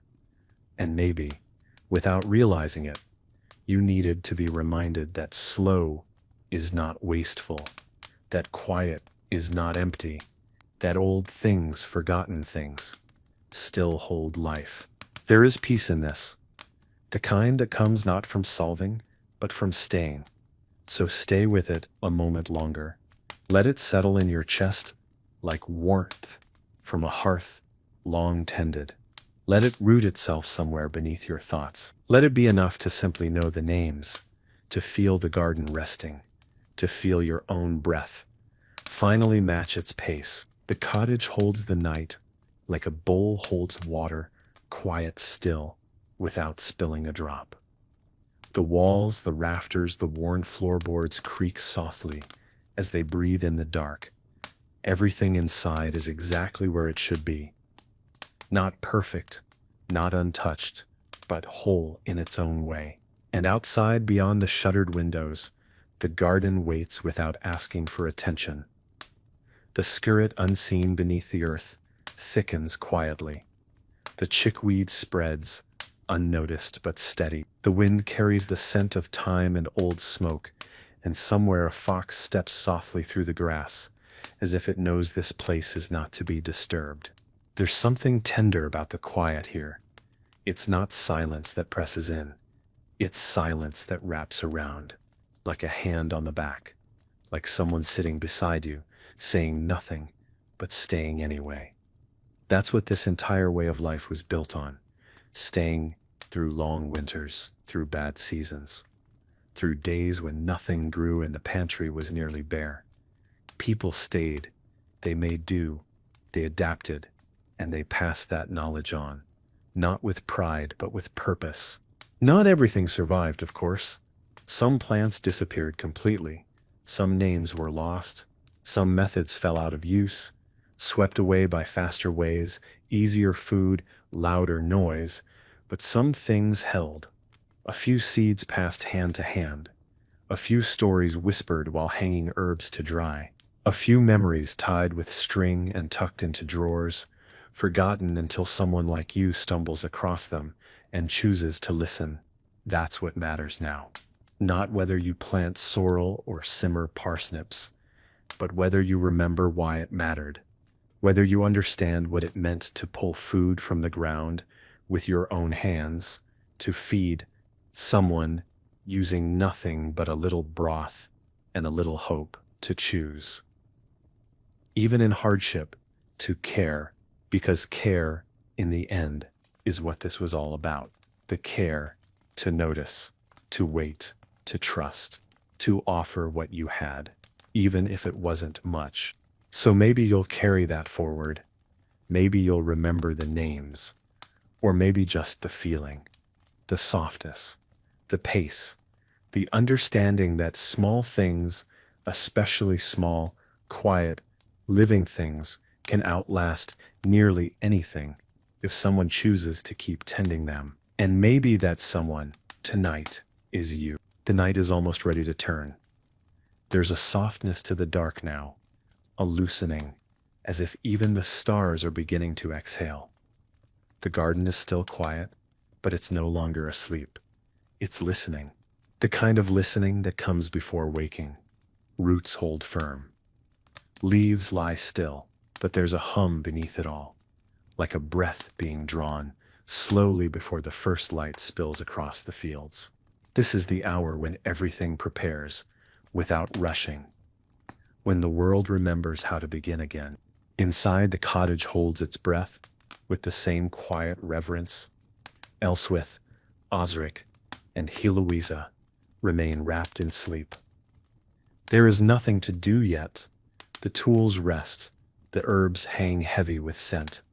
The bowls are clean, the seeds remain untouched, tucked safely in linen and jars and corners where time has no urgency. And in that quiet, a truth lingers. Nothing meaningful was missed. Nothing was wasted.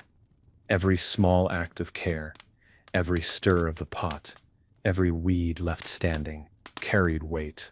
You've come far on this journey, not in distance, but in depth. You've walked among the forgotten. You've bent low to smell what others pass by. You've stood in the soft soil of a world that didn't demand your attention, but welcomed it all the same. You've let your breathing slow. You've let your mind drift from noise to quiet.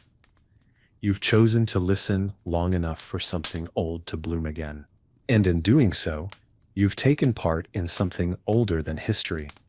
You've moved not through information, but through presence, through rhythm, through breath. Like the people who once grew these vegetables, not because they were fashionable, but because they were needed, not for abundance, but for enough. Let that word stay with you now. Enough, not perfect, not ideal, just enough. The broth was enough, the seed was enough, the sleep, the stillness, the silence you've held, enough. You've tended something, even if only in your mind. You've remembered that time doesn't need to be filled to be valuable. That tending, real tending, requires nothing but attention and care. And that some things are still worth knowing, even if they don't speak loudly. The sky is beginning to pale, just barely, a quiet suggestion along the horizon. A softening of the black into something blue-gray and full of promise. The stars are dimming now, one by one, fading, not with fanfare, but with grace. The garden remains hushed, blanketed in dew, but it senses the change. The beet leaves tremble slightly. The tops of the wild fennel lean toward the east. The soil cool beneath the foot, but alive, always alive. Inside, the last breaths of night are being drawn. Elswith shifts beneath her blanket. Osric rubs one eye and rests again. Heloisa stirs but does not rise. There is no rush. The day will come when it's ready. And until then, there is still time for silence. Still time to hold the shape of everything that has come before. And for you too, the journey has neared its end. Not sharply, not suddenly, but gently, like a garden path that winds slowly back to the place you began, only now with something more carried in your hands. You've walked through days and seasons and stories. You've felt the weight of soil and the lightness of steam rising from a bowl. You've tasted forgotten leaves in your imagination and felt your breath find the rhythm of people who lived long before you, but not so differently. They didn't leave behind monuments. They left seeds. They didn't shout. They stayed. And through staying, through growing, through offering what little they had, They told stories that only quiet ears could hear. And tonight, those ears were yours. You've given your attention to the slow, to the rooted, to the overlooked and the ordinary. You've remembered that nourishment doesn't always look like indulgence. Sometimes it looks like chickweed or broth or a shared silence between two people, too tired to speak but full of love all the same. Let yourself carry that now, not as a lesson, not as history, but as something living, a rhythm, a pace, a way of noticing that you can return to any time you need it. Even when the noise rises again, even when the days speed up, you'll know this place still exists, and more importantly, you'll know how to find it. The first light of dawn is here now, not bright, not yet warm, but unmistakable. It spills gently across the tops of the hedgerows, brushes the thatch, glimmers faintly on the rim of the water barrel. Outside the door, the garden wakes without sound. No fanfare, just present. The dew clings to the leaves. The shadows stretch and fade. And beneath it all, the roots continue their quiet, ceaseless work, as they always have. Inside, the room begins to shift. The air takes on a new texture, the kind that signals a new beginning. Elswith sits up slowly, brushing her fingers through her hair. She says nothing, doesn't need to. She knows this light, this moment, this exact breath. It's the same each season. And still, it never loses its meaning. Osric stretches, Heloisa stirs, and the cottage, once wrapped in silence, now exhales with the world. This is where the story ends. Not because it's finished, but because it's been passed on. Like seeds tucked into a pocket, like dried herbs placed on a windowsill. You've walked the path. You've tasted the names. You've felt the weight of vegetables that most will never know again. But now you do, and because you do, they live. Not in museums or manuscripts, but in your thoughts, your rest, your rhythm. This story was never meant to dazzle. It was meant to stay, to settle into your bones, the way good broth settles into an empty belly. To remind you that not all nourishment comes with noise. Some of it arrives through repetition, through warmth, through a voice in the dark that simply sits beside you and says, you can let go now. You've made it through the night. And if you've rested, even a little, then the story has done what it came to do. And if something small feels different now, quieter, slower, gentler, then maybe something has grown in you too. So carry it with you and return when you like. The garden is always here, and it's waiting for you.